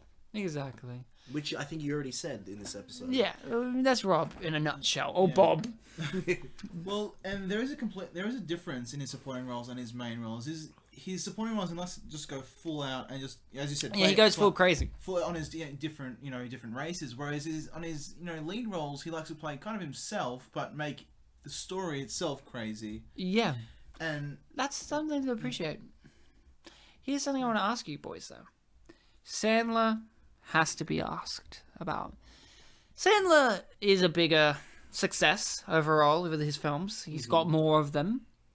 Leading man wise, I mean, not ones that he necessarily even outside of Happy Madison. He probably does more lead than side, right? Oh, definitely. Yeah. He's always been a leading guy. But if you had to if we had to talk about Schneider, because you said, Chris, you're a big Schneider fan. You love his movies. What is it that people like about Sandler more than they like about Schneider's solo endeavors? Because to me, they've got a lot of similarities, but there are a lot of differences, and I want to hear your guys' opinions. You first, Chris, because you are the Schneidspert. Most of Adam Sandler's films, especially the older ones, seem to be more aimed at being. I mean, they are silly, but aimed at being sweet romantic comedies. And obviously, there are moments people find funny in those. Whereas, I mean, I like them, but I'm not really big fans of Adam Sandler, really. And I mean, I shouldn't really be about Rob Schneider anyway, but I find it just the sillier humor. For instance, in the second Deuce Bigelow film, that literally don't take anything seriously. It's just more him. It's like Deuce Bigelow, European Gigolo? Yeah? European Gigolo, the amazing film where he goes to Amsterdam To discover who's murdering Yeah. gigolos? I've seen that one. and which It's is a great. classic. And it's just when you compare that to films like The Wedding Singer, Yeah. whereas that's just taking itself, it is a comedy, and there are moments where it's a bit silly, but it's still taking itself seriously. Wait, are you saying The Wedding Singer could be silly, where at the end of the movie, this literally happens if you haven't seen it, Billy Idol, the singer, saves the day? Yeah. Not at all on silly. A plane, right? On a plane. But it's still silly, but nowhere near as silly as him playing a woman in the Hot Chick. Like in Hot Chick. But then you go, well, Sandler, but then Sandler will do Jack and Jill. Oh, that's right. Well, the last couple of films I haven't even bothered with him. But that's it. But they still do success more so than any of Schneid's. Yeah, that's weird. And I want to know, Bartek, what about you? What's your thoughts?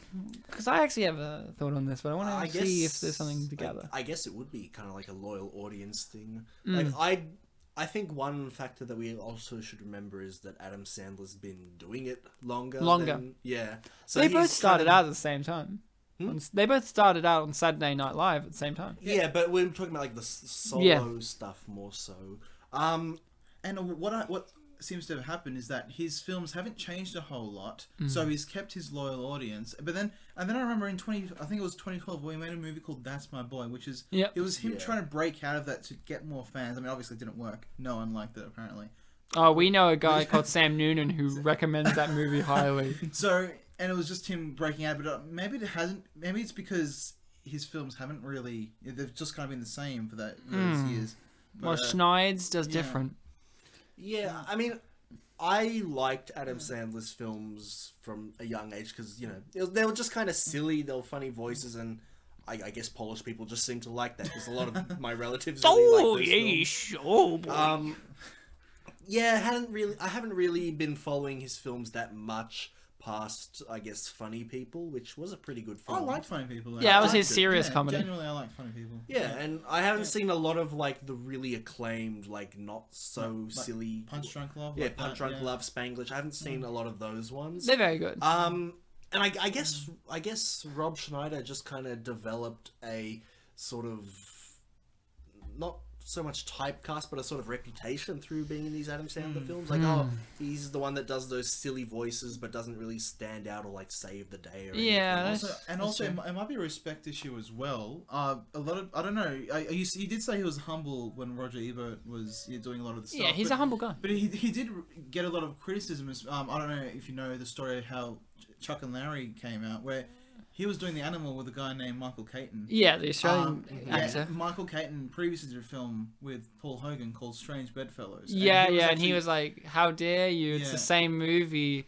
And, you know, he knew Rob Schneider personally and was like, hey, Rob. And Rob Schneider just like, nah, fuck you. I'm not gonna talk about that. It's completely different. And they're the exact same movie, but except for one with Adam Sandler style humor. And that's it. But here look, he is. he's back. He's alive, Ryan. Oh, thanks, Emmett Walsh. So here's my theory. And I had this when after I watched the movie. I think I didn't like this movie as much as you guys, because I was expecting on a level, not from anything Chris hyped up, but from the fact it was from this school of comedy. Here's something with Sandler. He's not Will Ferrell and not those guys. They actually write things. Like, you know what I mean? Like, they don't feel as that improvisey comedy as much, or as not absurd. Like, they actually come up with a plot. It's just not. I don't know why his hair's slicked back in the scene, by the way. It's a bit of an Eyes Wide Shut reference, I reckon. Oh, good job. That's okay. So, what I was gonna say was, here's the difference between Sandler and Schneider, and this has affected me in this movie. There's something about Sandler, in which, and this is the positives and negatives, is he has this whole entire shtick of he doesn't give a fuck. Like, you look at a movie like Jack and Jill, and you just go, well, that's the most unimaginative idea of all time. You know, like him playing his own twin sisters. Like, of course.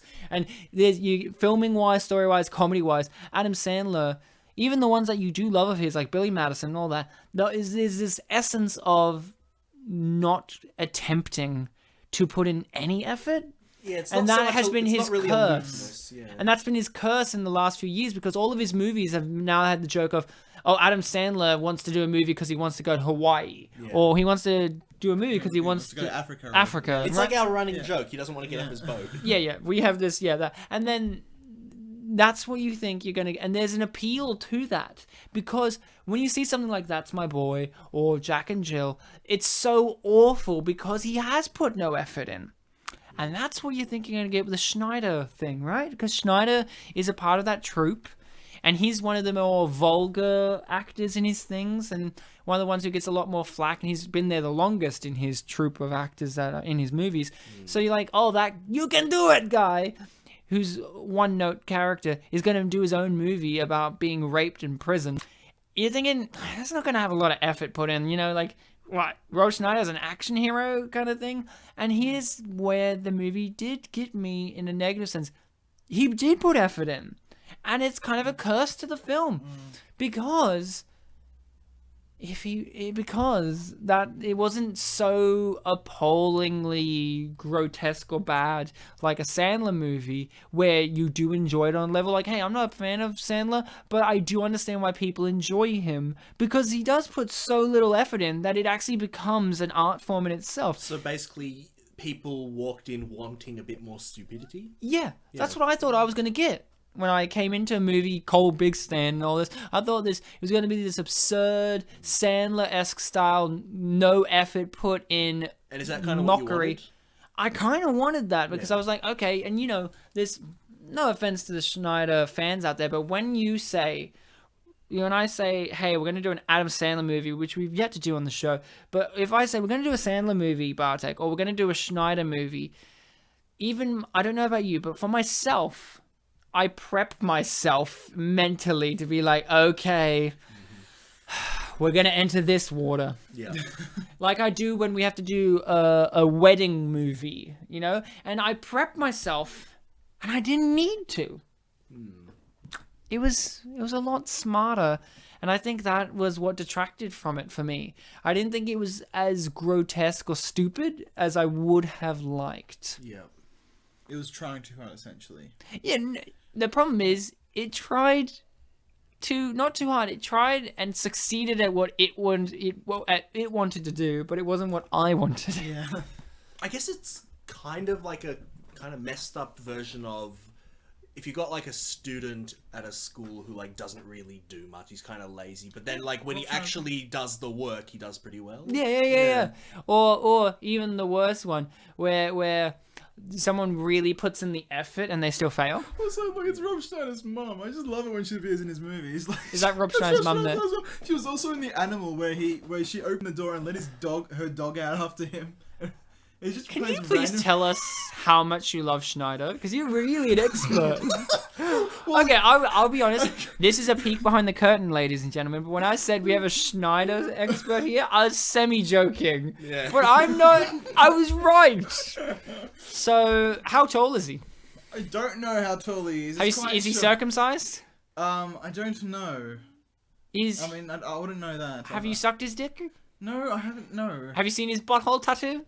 No, I haven't. Otherwise, we wouldn't be Wait, hold on. This is one of my favorite shots in the movie when you have close-ups of Henry Gibson's Extreme really, close-ups. really nice teeth. Yeah, that He look just walks away like, oh no. like he just did a fart. He didn't want them to smell. I like how he's massaging her feet for no apparent reason. So, He needs Guys. the female touch, Ryan. we've heard what my favorite character is, and we've heard what Bartek's is. And we've heard Chris's. What was... Yeah, Chris's was Big Raymond too. Raymond as well, I reckon. Now, did we have a favorite scene or moment? This was not it for me, I'm afraid. if that's what you're referring to, this is not a scene that I enjoyed watching. Is this yours, Ryan? No, I was just asking so we could have a new topic of conversation. No. It's like if I asked that question during any sequence, it would be It's like the scene where he finally does get raped and it's really serious. No, Did wouldn't he it- have a favourite scene? No, wouldn't it be great if I asked that after the movie had finished, and I'm like, and then Chris would be like, "Well, there's no scene happening right now, right? I mean, you have to actually have one that's in the movie." You're like halfway through the IMDb reviews, like, do you have a favourite scene? You know, I'm like, we do the IMDb reviews, but Finn's like, anyone have a favorite scene? And it's just like, well, if we were watching the movie and you asked that question specifically during my scene, I would have told you, but unfortunately I cannot tell you now. Well, look, I enjoy the scene on the bus where people The most boring scene. No, because that guy's that's like, just- I'm gonna, try and rape you, and he's like, no, fuck you, bro. I'm gonna elbow you in the head. No, titty twist him. He titty twists him and then Yeah. elbows. And then, yes, and I quite enjoyed that scene. One of my favorite quotes in this movie is looks like someone didn't work hard on their titties when he Alright. twists his number one. But the- Number one in all that's senses except that's that another one. disappointing bit. That was only one joke related to his nipples. I really wanted him to like punch someone with his nipple and then they're like, ah. See, that's the kind of thing that's the kind of absurdity I wanted. Like, Yeah, where it's I like, was you gotta literally- do some nipple work. Nipple's gonna be useful. And he like, You know what, Ryan? slaps someone with a nipple. I was gonna like, say, ah. I was gonna say a film like that's a joke that would be out of this film. Then I'm like, that's an Adam Sandler film. I was gonna say that. Yeah. That's a joke out of like you don't mess with the Zohan. Yeah, and he was great in You Don't Mess with the Zohan as well. That's Or like someone punches him in the nipple and they're like, "Ah, my hand!" You know what I mean? Like something like that. But did you guys have a favorite sequence or scene? So you had the bus scene. What about you, Bartek? Probably his name for a You minute. could probably guess it based on how I've been talking, but Big Raymond. I really like the scene that came out of nowhere that we were talking about. Yeah, that one. I Yeah. like that scene as well. That was definitely the scene that got me the most. I think I really liked. There's so many. There's so many. I had a hard time picking them. And a lot of them involved the lawyer, and I'll be honest, it is... Go for it, man. I don't care. Aren't you Charlize Theron? Charlize Theron. I think the scene in which he reacts to the fart. He just goes, "Bro." It's really good. Yeah. There's something primal in me that just goes, yes. I almost want to put that into After Effects and just add a bunch of bees going in on his face. It was just like, get away from me, Flies, bees. yeah. It's just No, I would have liked it if you added Sandler's ghost to it, and he's like, oh no, oh god, you're Like the make one. a meme out of it, like he's reacting to something. It has to be like a video meme. Yeah. You have like Trump being like, we're gonna build a wall, it's gonna be great, it's gonna be huge, it's gonna be fantastic. Oh god, you're terrible. Oh. So that's interesting that Brian, you and our favourite scenes are ones that we'd already kind of talked about, but then Chris's one kind of was like, Something we new. talked over the bus scene. I also like the fact that Rob Schneider feels better because the master is impotent, but he's still teaching her sexual awakening techniques, and I'm like, well, that's a bit. It's a bit of a grey area. Like, you're It's not like, doing anything. well, he did. but- Oh, also, we didn't talk about one of the best throwaway lines, which is David Carradine grabs the big black dildo and is like, "This is weakness," yeah. and blah blah. And they both say, we were both rather enjoying it. Even though in the previous scene it said, "Oh, the horror." Well, So it's like, wait, is that interpreted- saying that she's getting it used on her? But then I'm like, but no, he said that too. Like he enjoyed. Is it like they've now got into anal play with the dildo and they're both like, yeah, we enjoy it, I man. kind of interpreted it as like they did a bit more after that first time, and they were, kind of enjoying it. Yeah, that's what I mean. Like, Yeah, that's what I'm like, oh, cool. So he's ready for anal rape. Yeah, but if it's from someone he loves, Ryan. Yeah, and he wants it to be. That was also a great line. Yeah, because If I'm gonna be violated, I want it to be from someone I love. And I'm like, oh, is it a violation then? also just with this scene, for some reason, in this 20 seconds, he literally just forgets how to fight completely. No, it's because he's like, he's against the superior. You know why? Because there's a time limit, obviously. Sorry, hold on. Are we talking about the gangster or Rob Schneider no. forgets? No, Rob Schneider. For some reason, like Rob Schneider directing this scene was Oh, like, you know he has to why? be better than you. Because in some Rob way. Schneider suffered heat exhaustion when making this movie and had to be sent to hospital. Seriously. That's actually something That's that really IMDb happened. trivia. He was also suffering from food poisoning. Most of the IMDb trivia was like actors being in other things. What I really loved in disappointing. this is the number one decides I'll rape him. He's not even a prisoner. Yeah, he's like, you know what? I'm gay. Wouldn't it be great? No, right, it's not a sexual thing, it's a power thing. It's violence. It's violence. Here comes the eagle. I didn't understand what he said with his accent the first time, so I thought he said, "Here comes the eel." I'm like, That actually makes more sense. that's an apt description of a penis. Like, yeah, sure. Yeah, sure. So, guys, this is the big one now. All right. So, do you like Schneider more or Sandler more overall? Soz Schneider wins every time. Soz. There's a whole thing on the Ricky Gervais show in which he's like, Soz is the most uncaring way of apologizing. Like, imagine if you go to the doctor and they're like, the most insincere. It's like, imagine if you go to the doctor, it's like, wow, the test results have come and you've got incurable bowel cancer. You're going to be dead within 6 months. Soz. Yeah, because it's not only text form, but it's also like, you don't have that emotional connection because you're not hearing a voice say it. Soz. So, Bartek, Sandler or Schneids? Look, I've had definitely more experience and exposure to Sandler. There have been many films of his that I liked that, would put him up there. I don't know if he's made a film quite as, I guess, thought out as this one, though. Oh, yeah. So it's that kind of like... I mean, I thought Click was pretty thought out. Yeah, I only saw that one once, though. I need to give it another go. I have a Yeah, it had copy Henry of it. Winkler in it. It's good. I have a copy of it. Who doesn't? Yeah, I do. There's Christopher Walken as Death. I have like an Adam Sandler 5. Hey, on there. hey, it's me, the Walkman. Ow. There's so You much say? symbolism. I'm kind of battling here because I've got this decent power of quantity versus this one movie of good quality. What battling about? out. Yeah, that's fair. That's fair. Okay, so you're sitting on the fence, huh? I think though that I like this film more than like Funny People and some of the other ones. So Yeah. Well, Funny People was a serious one. Yeah, it's not really a comedy. yeah, but it was still It's a- pretty good. Yeah, it was good. I liked Look, it. if this film were to battle against a single Sandler film, I might put this one on top, even though I do really like Oh, Big Daddy and Billy Oh, Madison. actually, hang on. You really do like Big Daddy. I hate Daddy. I Like, mean- that's actually the film for me. I look at it and go, this is where Sandler started to get to where he is now. But for me, I think that might be like my entry to him. Yeah, but if we're comparing films that they've done, so if I compare this with Sandler's prison film, I think I like Longest Yard more than this. Nah, you're wrong. You're right. Wrong. I mean, how could you even... I think I like Will Arnett's prison movie, Let's Go to Prison, the best. I've never heard of that film. Well, you I clearly... mean, if we're talking prison films, I've seen Story of Ricky, Ryan.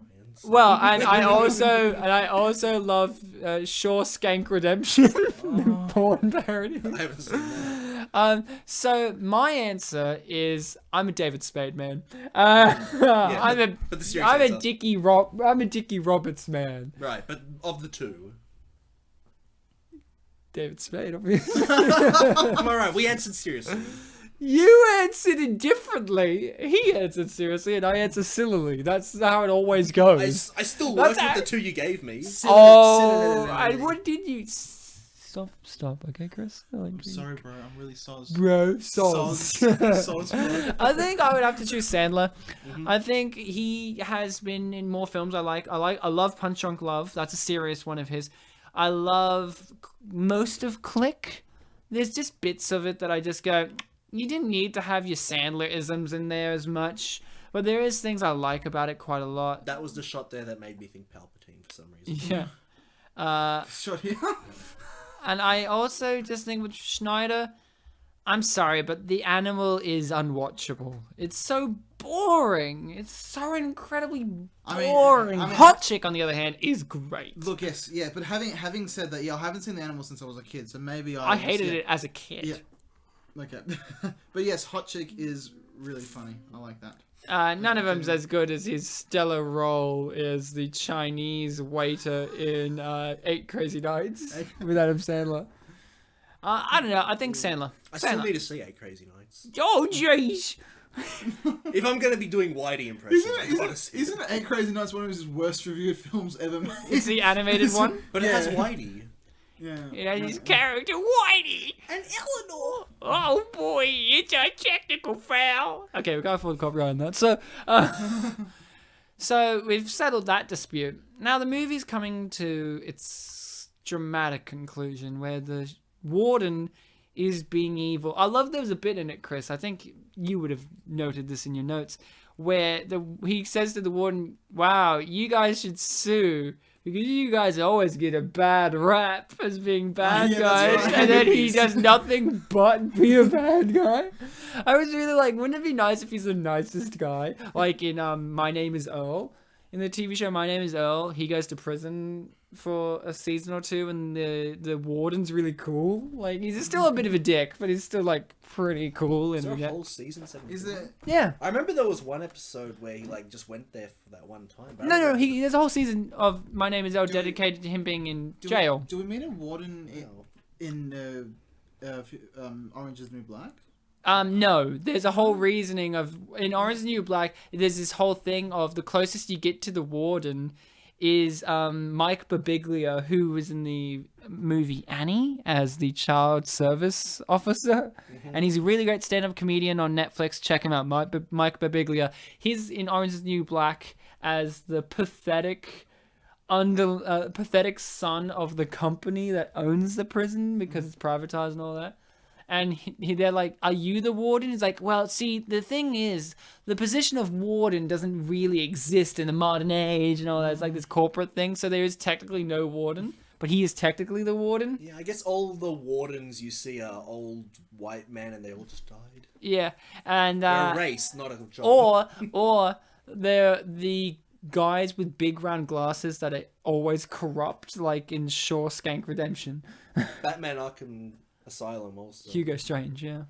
Well, Quincy Sharp was his name, I think. Oh, Hugo's the Doctor, yeah. Yeah, he's from the second game. Oh, Quincy Sharp was such a great character, but yeah, we'll move. Quincy Jones. Oh no, not Quincy Jones.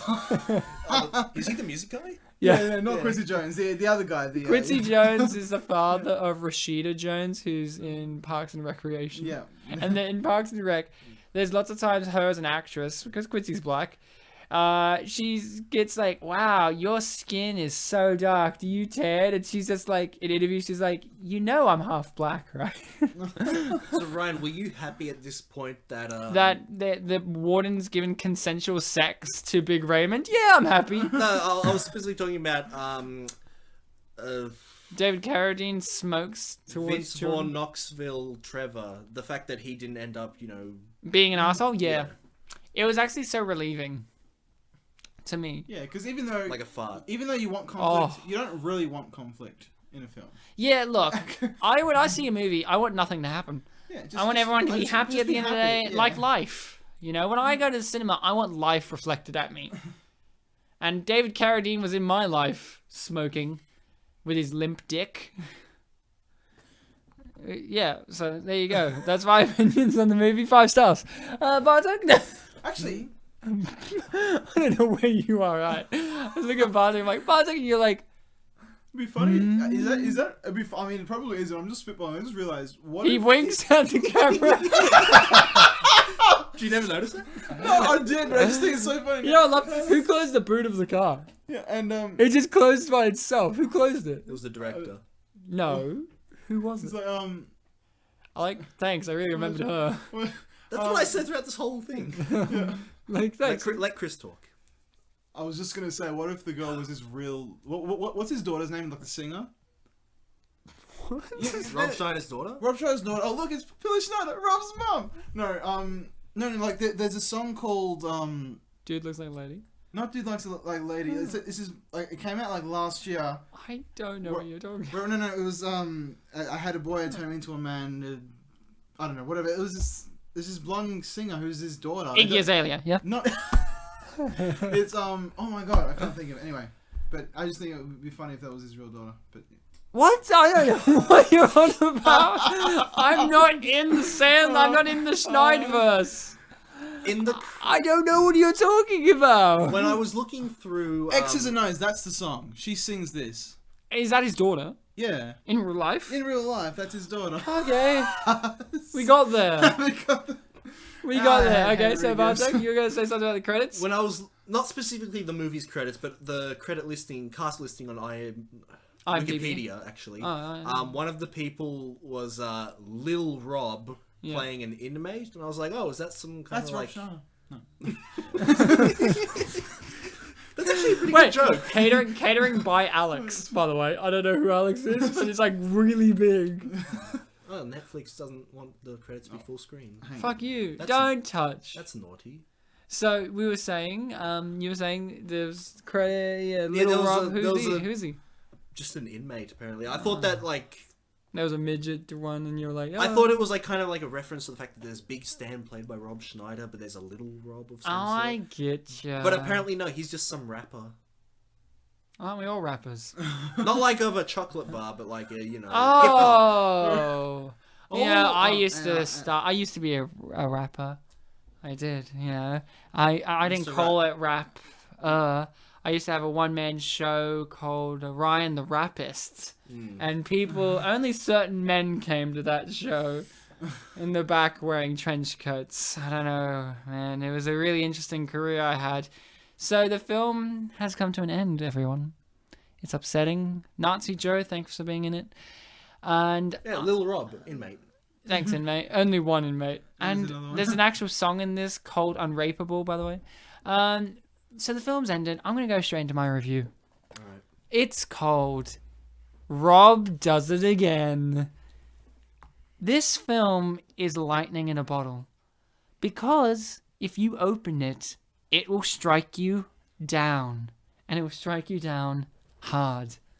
This is a film that shows you what comedy mixed with social political themes means.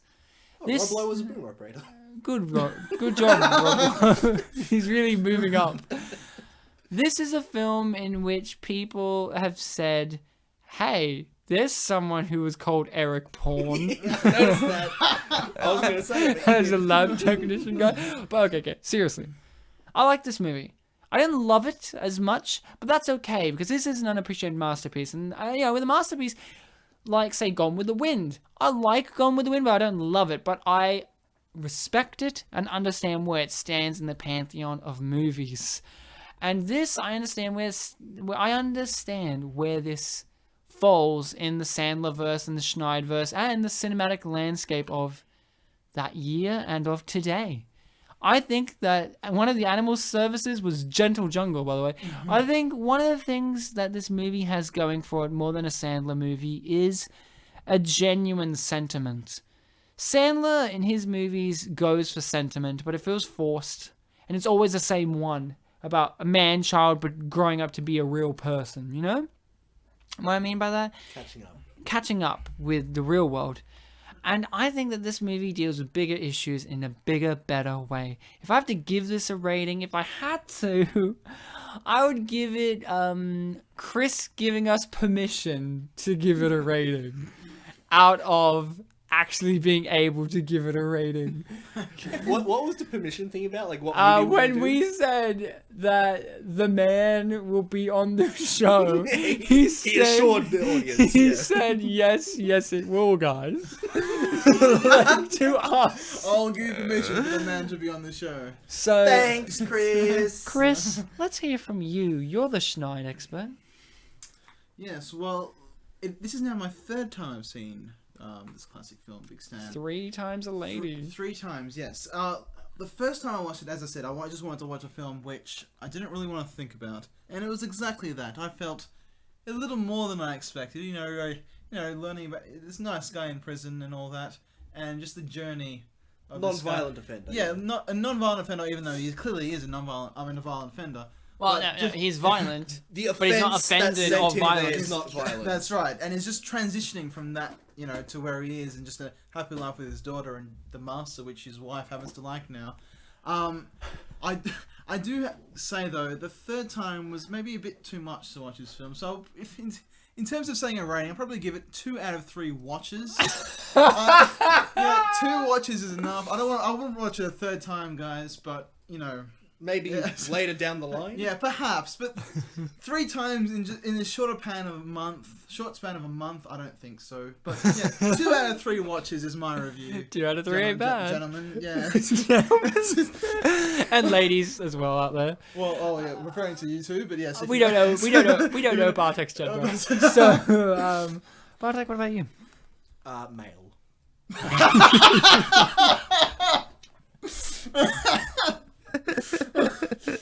Yes, okay, well, thank you for enlightening us, Bartek.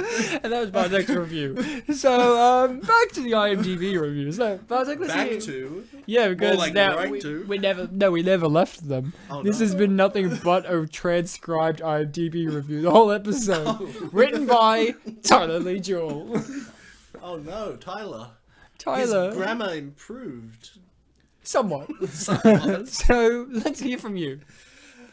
Male. Big man. Get it? It sounds like Stan. I'm the big. Also, in this group, who is the big Stan? You're tall, Ryan. So that's but- not me then. Because he's little. Yes. So you and Chris are both same kind of build, same kind of height. Who is it? You are the audience. We're going to make a poll on the page saying who's the big Stan? Chris or Bartek? Is it a good thing or is it a bad thing to be big Stan? No, You decide! So, we won't get to find out until next episode. and where Chris won't be there to celebrate his victory or loss. Or will I? You actually beat me to saying that? I actually invite Chris to come in for one moment, to come in halfway through. He doesn't even tell us when he's gonna come. The episode could be just finishing, or starting, or midway through. He just opens up the studio door and just comes in and went, "I'm Stan." I like what you said there, Ryan, because you said "come and finishing." Okay, let's hear from the big man himself, Bartek. This is the climax of our reviews. I like Chris's when he laughs. I have 3 very distinct laughs. I like Chris. He enjoys laughing. I like I like Chris. that. I like that. I like Chris. You're a good kid. Thank you for that. And in a year's time, you'll be a man. If you're lucky, you'll be a big man. who's going to be called Stan. Well, that's all up to you guys. Stan the man. does have a Vote point. now. Vote now. Would you want Big Chris or Big Bar? You decide. Big buffer. Alright, If you want Big Chrissy Hines or Big Bartek Marsha, you decide. Okay, sorry, Bartek. Let's actually do this. Yes. Bartholomew Bartek, let's see your review. Bartłomiej. He's Polish. That's actually my first name. Oh, Yeah. nice. Don't be racist. So this film, Fucking army. we've talked about how it is a very social issue-minded film in a metaphorical sense, because it in sometimes it is metaphorical, sometimes it's blatant. Because we talked about the scene that I said was my favorite, the one that comes out of nowhere, the one where Rob Schneider just basically lays out all of the messages of the film, while still throwing in a few jokes. Like, yeah, you can rape them, and then later going back and saying, that's too far. Let's not rape anyone. It is an issue-minded film that is unfortunately under the label of Rob Schneider, which is a problem in our society. Not Rob Schneider's a problem in our society, but society has a problem with Rob Schneider's brand.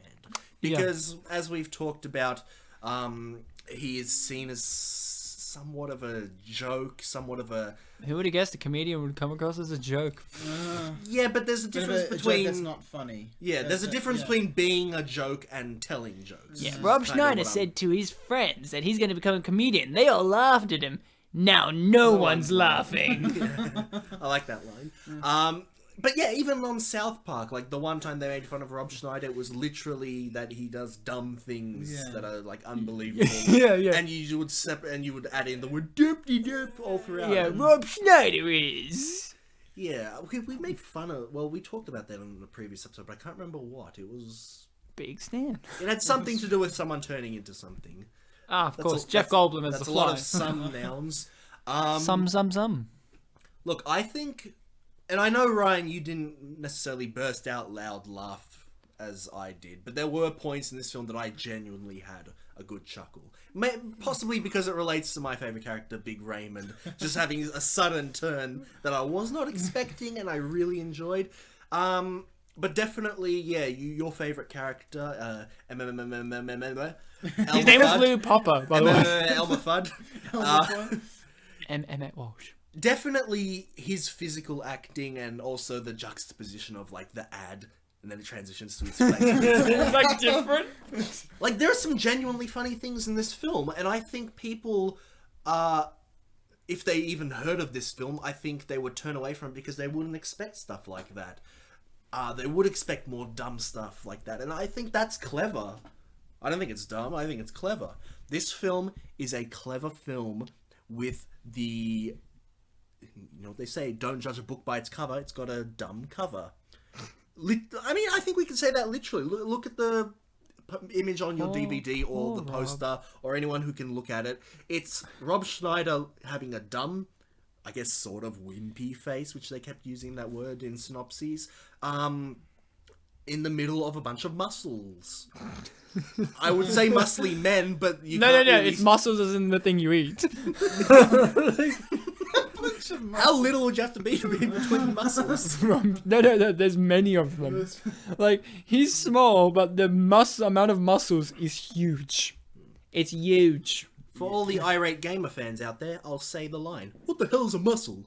But let's jump away from that because these guys probably don't know what that means. I don't know what games are. It's all for all you like little obscure fans. I'm not obscure, I'm a popular person. I host a podcast. Fucking Ryan and his podcast. Fuck me. That he hasn't even been 3 episodes. Fuck me, I'm unrapeable. Yes. Oh, yeah, are you like the kind of guy who, when people jump on you, you suddenly go, I consent, and you're like, damn it! Yeah. It's like there's this comedian who's like, you know, whenever I get into a fight with a bunch of men who are trying to mug me, I go, boys, please! You're giving me such an erection right now, and they usually don't want to fight him.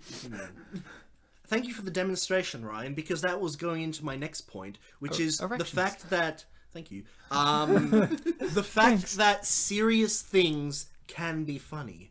And I think that if this film was made today, it would get a lot more attention because we're a lot more social justice-y minded.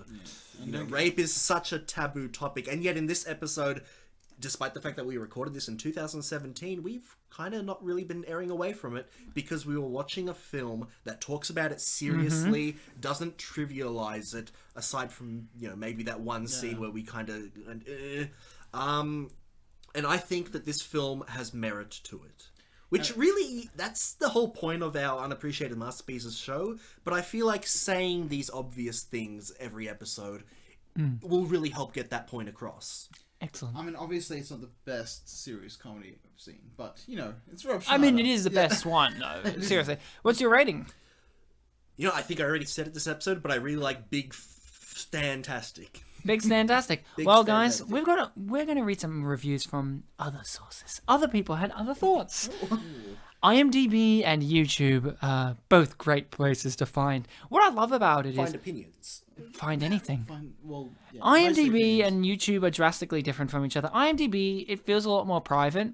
People don't usually read the reviews or read all of them. With comments on YouTube, people can reply a lot easier and there's a back and forth. Yeah, there are times where you read IMDb reviews and they're very rare that like reference other ones. And it's always like a crazy thing. And the thing I think about too is it's like there's less reasons to be cruel on IMDb than YouTube. YouTube, you can just say you're like fuck you, die or something.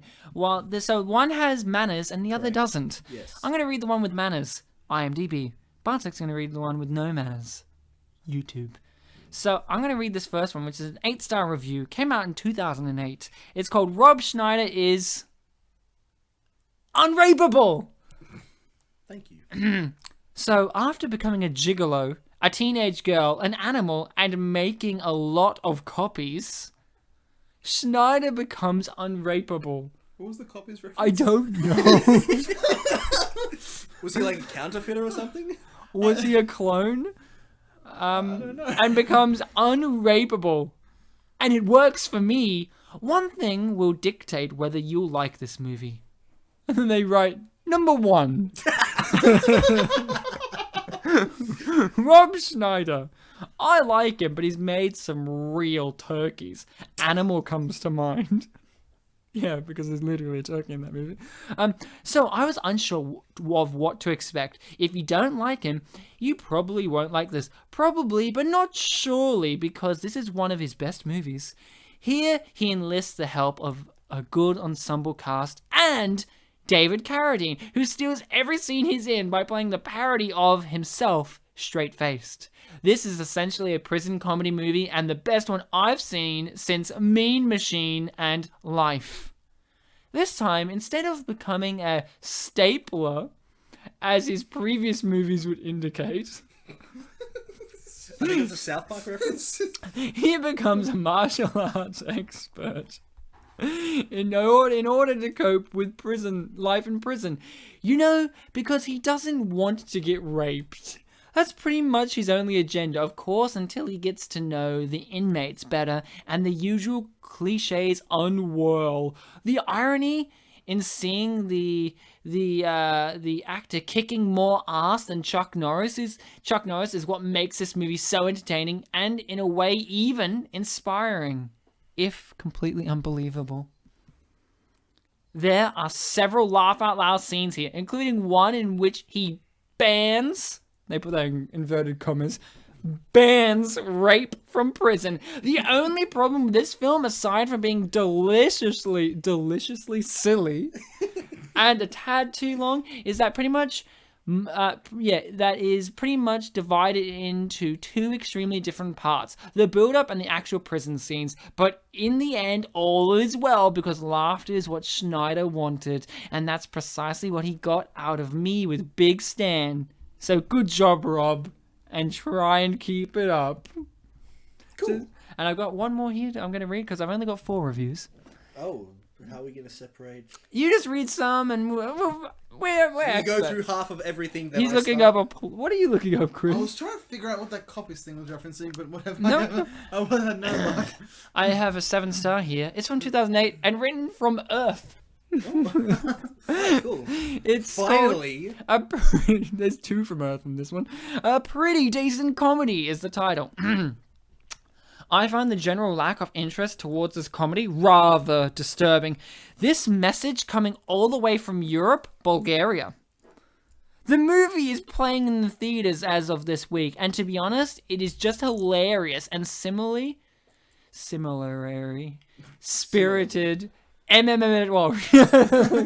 spirited to other Schneider flicks.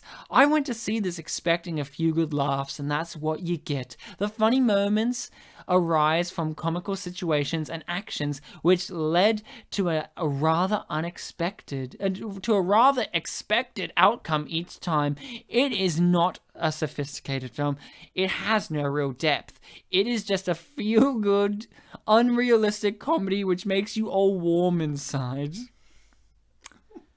I apologize for the chaotic and short review. It's just that I find it quite hard to organize my thoughts in order to give an adequate presentation. 7 out of 10. Doesn't stray too far from all the other Schneider movies. If you've loved his previous work, you'll also enjoy seeing this. Yummy. I like, yeah, yummy, because it makes you warm inside, like cum. So, let's see Fresh cum, Ryan. Obvious, unless you microwaved it. So, Let's see the comments from the dickheads. You know, the first comment is so positive that it just kind of, ruins the tone if you just call him a dickhead. there might be, though. Well, I do apologize to this There might person. be a child molester. We don't know their backstory. Initial comment. This movie's all about the rape. I like it. Response. Response from the uploader. I'm going to be saying that a lot this episode. Response from the uploader. So, wait, did the studio that uploaded the trailer respond? No. Oh, I'm sorry. You always ask me where I get the comments from. This time, all but the last comment are from the person who uploaded the full movie on YouTube. Oh, goody! Yeah. Okay. And I'll tell you their username when it becomes relevant. Oh, good. So, the uploader's response, you dirty girl, you, colon P. And the response... That's winky tongue chase, by the way. Yep. And the next response, I saw the film at school today and it was awesome. All the girls were scared when they fought. There were this comment thread, there were so many responses, but I just had to, cut it off at this point because they just kept going on and on about how in Norway they don't really care what you watch in schools, and it was like the last day of term, and Good on you, Norway. I'm proud of you. there's no way that would happen in this country. So give us... The next comment, this one does not have responses. Aw. It is simply it is raped by Nazis, and then 4 emojis, which is the crying laugh one, normal laugh, crying laugh, That laugh. person obviously didn't watch the film because that did not happen, and I'm very Yeah. serious. Yeah, They tried to. They tried to. If it makes you feel better, the R in rape and the N in Nazis are capital. Oh yeah. So it goes They extra. were raped by Nazis. No, just raped by Nazis. Yeah, they were raped by Nazis. Unless he's trying to pitch his new film called Rape by Nazis. That's why. And it's very funny, as can be told by the emojis. Well, you know my favorite film, Raped by Nazis. It's a Holocaust movie. Next comment, the next initial comment. I wonder what the tattoo on his asshole. As gay as it sounds, I'm gutted we didn't get to see it. You know, I'm glad you asked that. We are also very, just thinking about that. We don't know. The uploader's response is, I saw a girl that had barbed wire tattooed on her asshole with "Do not enter" above it. And he still did. He misspelled wire too. Give us one more. Okay. LOL, I'm a 17-year-old girl and my boyfriend and I watched this when we were 15 as our first date. XD!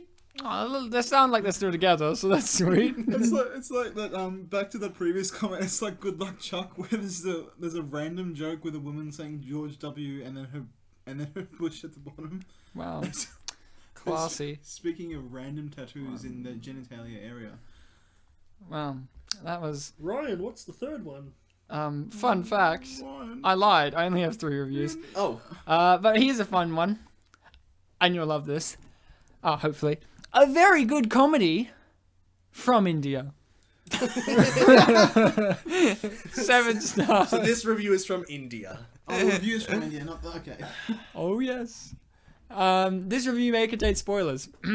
Rob Schneider, the one who makes you laugh always, is here and also is the one that is his directional debut of the one. So, how well did Schneider made the movie? Yes. I mean, this obviously, yeah. Excuse me, Chris. This guy's trying to say something. Yeah. The movie actually will amaze the audience. Schneider made a great directorial debut with this well-entertaining movie. So once upon a time... It's a perfect time to start a review. Great. there lived a tiny, insecure man named Stan Schneider, along with her wife. Jennifer Morrison, who learned the only way he could make his enormous ego feel comfortable in his teeny tiny body was to embarrass, humiliate, and torture others. He thought he was a master of disguise, fooling others into believing he was the big man. So Stan is being sent to prison for fraud, and the prospect terrifies him, as he fears he would be raped by the gay prison mates. Seeking help from a mysterious martial arts guru known only as the Master, Carradine, Stan transforms himself into a kung fu expert, ultimately bringing the warring prison gangs together and establishing peace within its walls. The movie changes its path in the second half, and you will feel as if you are in a different movie. But that is not a backdrop of the movie. It was actually the most interesting part. The second half deals with the comic prison story. Rob Schneider made the film very entertaining, as the story is very interesting. He also makes you laugh always. He is superb. Morrison was so sweet in the movie, and you wish that you had her as the same kind of wife. Look, she's very sweet. I will say that. Yeah. She's very sweet. But would you wish that you had her as the same kind of wife? Why not? She's nice. There are loads of funny moments. He's like, it's good, but is it good? There are loads of funny moments. The practice sessions, the fights, and changes in the prison is so funny. And lots more. A well-made, feel-good, well-made comedy, which would surely entertain you and make you laugh. Hilarious comedy, Mr. Schneider. Do well watch. And now the rest of my comments, I guess? Yes. Okay. Alright, let's go through it. Initial comment. Donald Trump as a lawyer. Response. Ha ha! Underrated comment. Response. LOL. Okay, this is where I'm going to tell you the uploader. The who's uploader's doing username. something very, very naughty. That's not legal. Upload the whole actually, film Ryan, on YouTube. I'm not sure if there are any laws. There are on YouTube. It's called copyright. They're right. But It's a thing called I thought you wouldn't upload a whole movie onto YouTube because it's illegal. Okay, I was- And then he's like, "You're right. It's not illegal, so I would." I thought There's you no guys laws. I thought you guys were misconceiving that somehow his username would be tied to some sort of crime. No, he would be The convicted. thing that he did, yes, that's wrong. But the thing is, his username is Lord Satan. Oh, good. Maybe he's just saying. I'm "Look, glad that his I- Lord Satan is the uploader of Schneider films in just saying- their entirety. He's just saying, look, I admit I've done something wrong and deal with it. That's my name. Yeah. It's... Yes, our Lord Satan is here in prison. So Ryan, remember when we talked about at the beginning of this episode? Oh, I how remember. We talked about Jesus a lot Yeah. recently. Jesus, yeah. Initial comment. Initial comment. Satan shall fall in God's hands. Oh, good. Response. If your God is all-knowing and all-powerful, why is the sadistic son of a bitch waiting to crumble his biggest enemy? Why did he create an enemy for himself? So many ways to knock that house of cards over. ... Response. God didn't make an enemy for himself. Satan was an angel who wanted to be like God. That's a sin, so God banished him from the heavens. The reason it's so hard for Satan to be defeated is people do not control their own sin, which we can be. Proof is in Genesis with Cain and Abel, spelt as in like capable Abel, not A-B-E-L. Cain could have controlled his sin, but have into it and killed his brother. God already gave his one and only son for us. Would you do that? You wouldn't. And if I'm correct, you probably don't control your sin. I mean, look at your language. So this is a Rob Schneider film. Yeah, well, you know, like, it brings a lot of theological discussion to the table. Next comment. Rob Schneider is the bringing of a religious discussion. Next comment. I think this is considering the fact that they have the word Lord in the username. Yeah. Jesus is Lord and Savior to if all. The devil is a Lear. He is not a god. Okay. Next comment. I mean, he is known as the Prince of Darkness, but whatever. Next comment. For anyone that's listening to us, I'm not, like... It's okay, nothing bad's happening, but the comment is... Rape! Rape! Rape! I don't think if you were saying that. Rape! Rape! Like snake, snake, snake! Snake! Snake! Snake! Snake! Metal Gear Solid 2 really sucks after you're not in it! Snake! Fuck you, Raiden! Okay, we should... Everyone hates you, Raiden! You're Okay, the worst let's- video game character ever introduced into a series! And then they tried to make you cool by making you a cybernetic ninja! That doesn't make up for the fact that you really suck, though! What have you done? Snake! Ryan hasn't played those games, though, so he doesn't know. I didn't mind Raiden. I like Ryan, he's fun. Raiden fucking sucks in the first Metal Gear Solid he's in, right? No, yeah, No. Metal Gear Solid 2. Yeah, the first one he's in. He's okay. No. He's No. fine. You know what happens? You know how Snake... Major detour from Big Stan, by the way. You know what happens? You know how Snake does, like, a kick? You know how, like, you can make him Yeah, kick he does, people? he does his No. full on... Yeah. He does a roundhouse kick. No. But Ryan's gonna talk about the sound he makes. Yeah, that's important, though. Snake doesn't sound like this. Like, he goes, ugh, like, really aggressive. And then Raiden is literally like a... And I'm like, And it's fuck his off. voice isn't that high. In kicking sounds, it is. When he gets hit and he kind of does like that Tekken, then yeah, it's kind of high. But other than that, When it's he fine. punches people, but when he does like a kick, it's like a little pirouette. I'm like, oh fuck off, Raiden! And he then does a full on. my thing is this, right? This is butt no. Speaking of Big Stan. No, hold on. This is what I think about. Who's the maker of Metal? Hideo Kojima. Yeah, Yeah. this is he doesn't know how to write for a start. Yeah. Well, No, I the know- game I- was made in response to a Napster lawsuit. Yeah, so but he doesn't know how to write stories. There's no continuity in the games, really. Like there is, but Well, you he doesn't- really have to stretch. He for doesn't one. plan them out. No, like, exactly, beforehand. and He you can makes tell. them and then And you can tell. tries to create But my continuity. thing is this.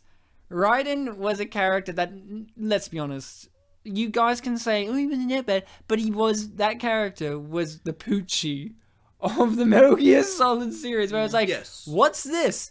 And just like a real person would, they're like, oh, we'll solve that problem, because the one problem people got was, why would you replace a cool character like Snake with this wimpy, pathetic, white-haired crap character? And this is what Again, Wimpy's not really. yeah, He but, was never Wimpy. but you know what I mean, right? And you complained about this film. He No, was but never no, Wimpy. but I get what you mean. Yes. with the You're whole, talking with the about whole, effeminate, right? yes, and the and all that, right? So then they do the thing that Bishonen's actually good. With this is what I don't respect.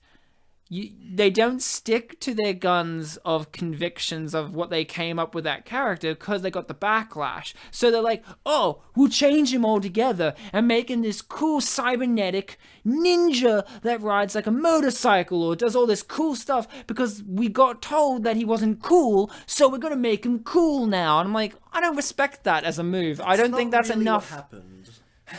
Hideo Kojima is a total other beast to a lot of people. Ryan. Trust me, he is. I know my Raiden, and I know that he sucked the You've first only time. played the first game that he appeared in. What was the other ones he appears He in? appears in Metal Gear Solid 4, then he got his own game, and which then is Rising of Revengeance. Revenge. Worst title ever made. Well, Revengeance is a very silly word, yeah. Right, and then adding Rising to it. Well, Metal Gear Rising. Metal Gear Rising. Revengeance. Well, yeah, Metal Gear Rising Revengeance. Well, it is still better than the title Metal Gear Survival. No. Either way, what else does YouTube have to say about Raiden? I'm not wrong about this. Raiden sucks. I don't care. You're the only one in the history of this show who complains about him. No, I'm Even not. your sister was fine with him. No, my sister agreed about him in the second one. You were like, oh, what about the other ones? And my sister's like, he's okay in the other ones. But it's like, that's No, second she game. said she That's didn't like second. Revengeance, didn't she? No, I don't know. I thought she said she was fine with. Listen to Winter's Tale to find out Ryan Sliwinski's sister's opinion on Raiden. Will it be the same as Ryan's opinion? I remember she definitely knows? liked 4. Everyone Raiden. Yeah, likes four's a 4. great, four's a great one. So, what else did YouTube have to say about Big Stan and his hatred of Raiden? This next comment here is Big Stan's great, just like Raiden. The next comment is... The next They comment... should call them Big Raiden. The next comment is... Man, Raiden would have made this better. And then the comment after that... Seriously? No. The comment after that has... Wait. He asked. I was just saying, I did not know. Fun fact. Bartek and I have conversed on this. We're acting right now. We both genuinely don't like Raiden. And he's Well, that means playing... you're not acting then. Well, no. But like, I'm acting more so because hold on, Bartek. We both are acting because he's saying that he genuinely doesn't like Raiden, and I'm acting like I don't know that there's gonna be By your some logic. Raiden quotes in his review. We actually organized this before the show so that you could specifically say, "Are they there?" and be like, "Yes, they are." In fact, it's all an act. Raiden's not actually a character, and he's just a fever dream. So, Oh, Ryan, that's Final Fantasy X. Anyway, the next comment for real is they have a quote. oh good. Hey, what about the counterfeiters? And then the next quote. Big Ramen, you're the only counterfeiter here. LOL. They call him Big Ramen. Yes, we watched the film. We know the quotes. Initial comment. All hail God, our savior. Not savior, savior. And then Lord Satan responds to that with, All hail Lord and Master Satan. Oh, Because good he for likes to, like... I've noticed this. He likes to egg people on about this whole Yes. thing. Next comment. Sten is dumb. Not the movie, but how he was to that little prison guy when he was eating and the way he hurt that bi guy's fingers and face. That's not funny, sad face. YouTube's a great place. Big Ramen, or Big Raymond, or Big Ray, or whatever name we want to give him. Apparently he's bi, according to that comment. He could be. Yeah. Could want women. Next comment. We don't know. He could be a woman himself. Next comment And is big by... titties. Next comment is Chris's. Funniest movie ever watched. Thanks for posting this on YouTube, man. The best movie ever, Lamau. Lamau. I've got it LMAO. I've got it on Netflix, bro, and I go to YouTube to watch it. Because you were drawn to Master Satan, Lord Satan. You love Lord Satan. Alright. Second last comment, guys. Oh, brother. This movie so funny. When you are ready for anything, you never afraid because you are ready before he is here to fight. Now he just enjoy for everything this world same we need prepare. And then he ends it with a comma. Good, like there's gonna be more. Like space comma. And the last comment, I didn't get it from Lord Satan's upload of the film. No. Because I was like, all these comments kind of have a pattern to it. I want to get a comment from the trailer to kind of solidify people's views who may not have necessarily seen the film. And I very quickly found the most appropriate comment from the HD trailer. Oh, brother. Because it was in HD, I guess. Don't trust the rating by the silly website on this one. This one is gold. 10 out of 10. Should watch. And now it's all in lowercase. That was all caps. Now it's all lowercase. The only reason you shouldn't watch is cause you are, this is all caps, a homophobe. But seriously, yeah, this film is ahead of its time. Very entertaining, funny, and positive. While sending a good message. Don't deny yourself the pleasure a good movie. 8 out of 10 on my scale. He gave it 10 out of 10 earlier, but now No. Don't you get it? It's like in Big Stan. He says you can rape the rapists. And then he changed his mind. At the end of the speech. This is what we call a genius. he was it's objectively 10 out of 10, but subjectively 8 out of 10. Like, yeah, that's it. Good job, Stan and man. You guys have been great, fantastic, wonderful, amazing listening people. Chris, it's been a wonderful time to have you on as the Big Stan expert, as the Schneider expert, who couldn't even figure out what that copies comment means. I don't know. And Bartek, you're unrapeable. Thanks. Even though we had episodes where you've been raped by Anthony LaPaglia in the past. It was quite rude.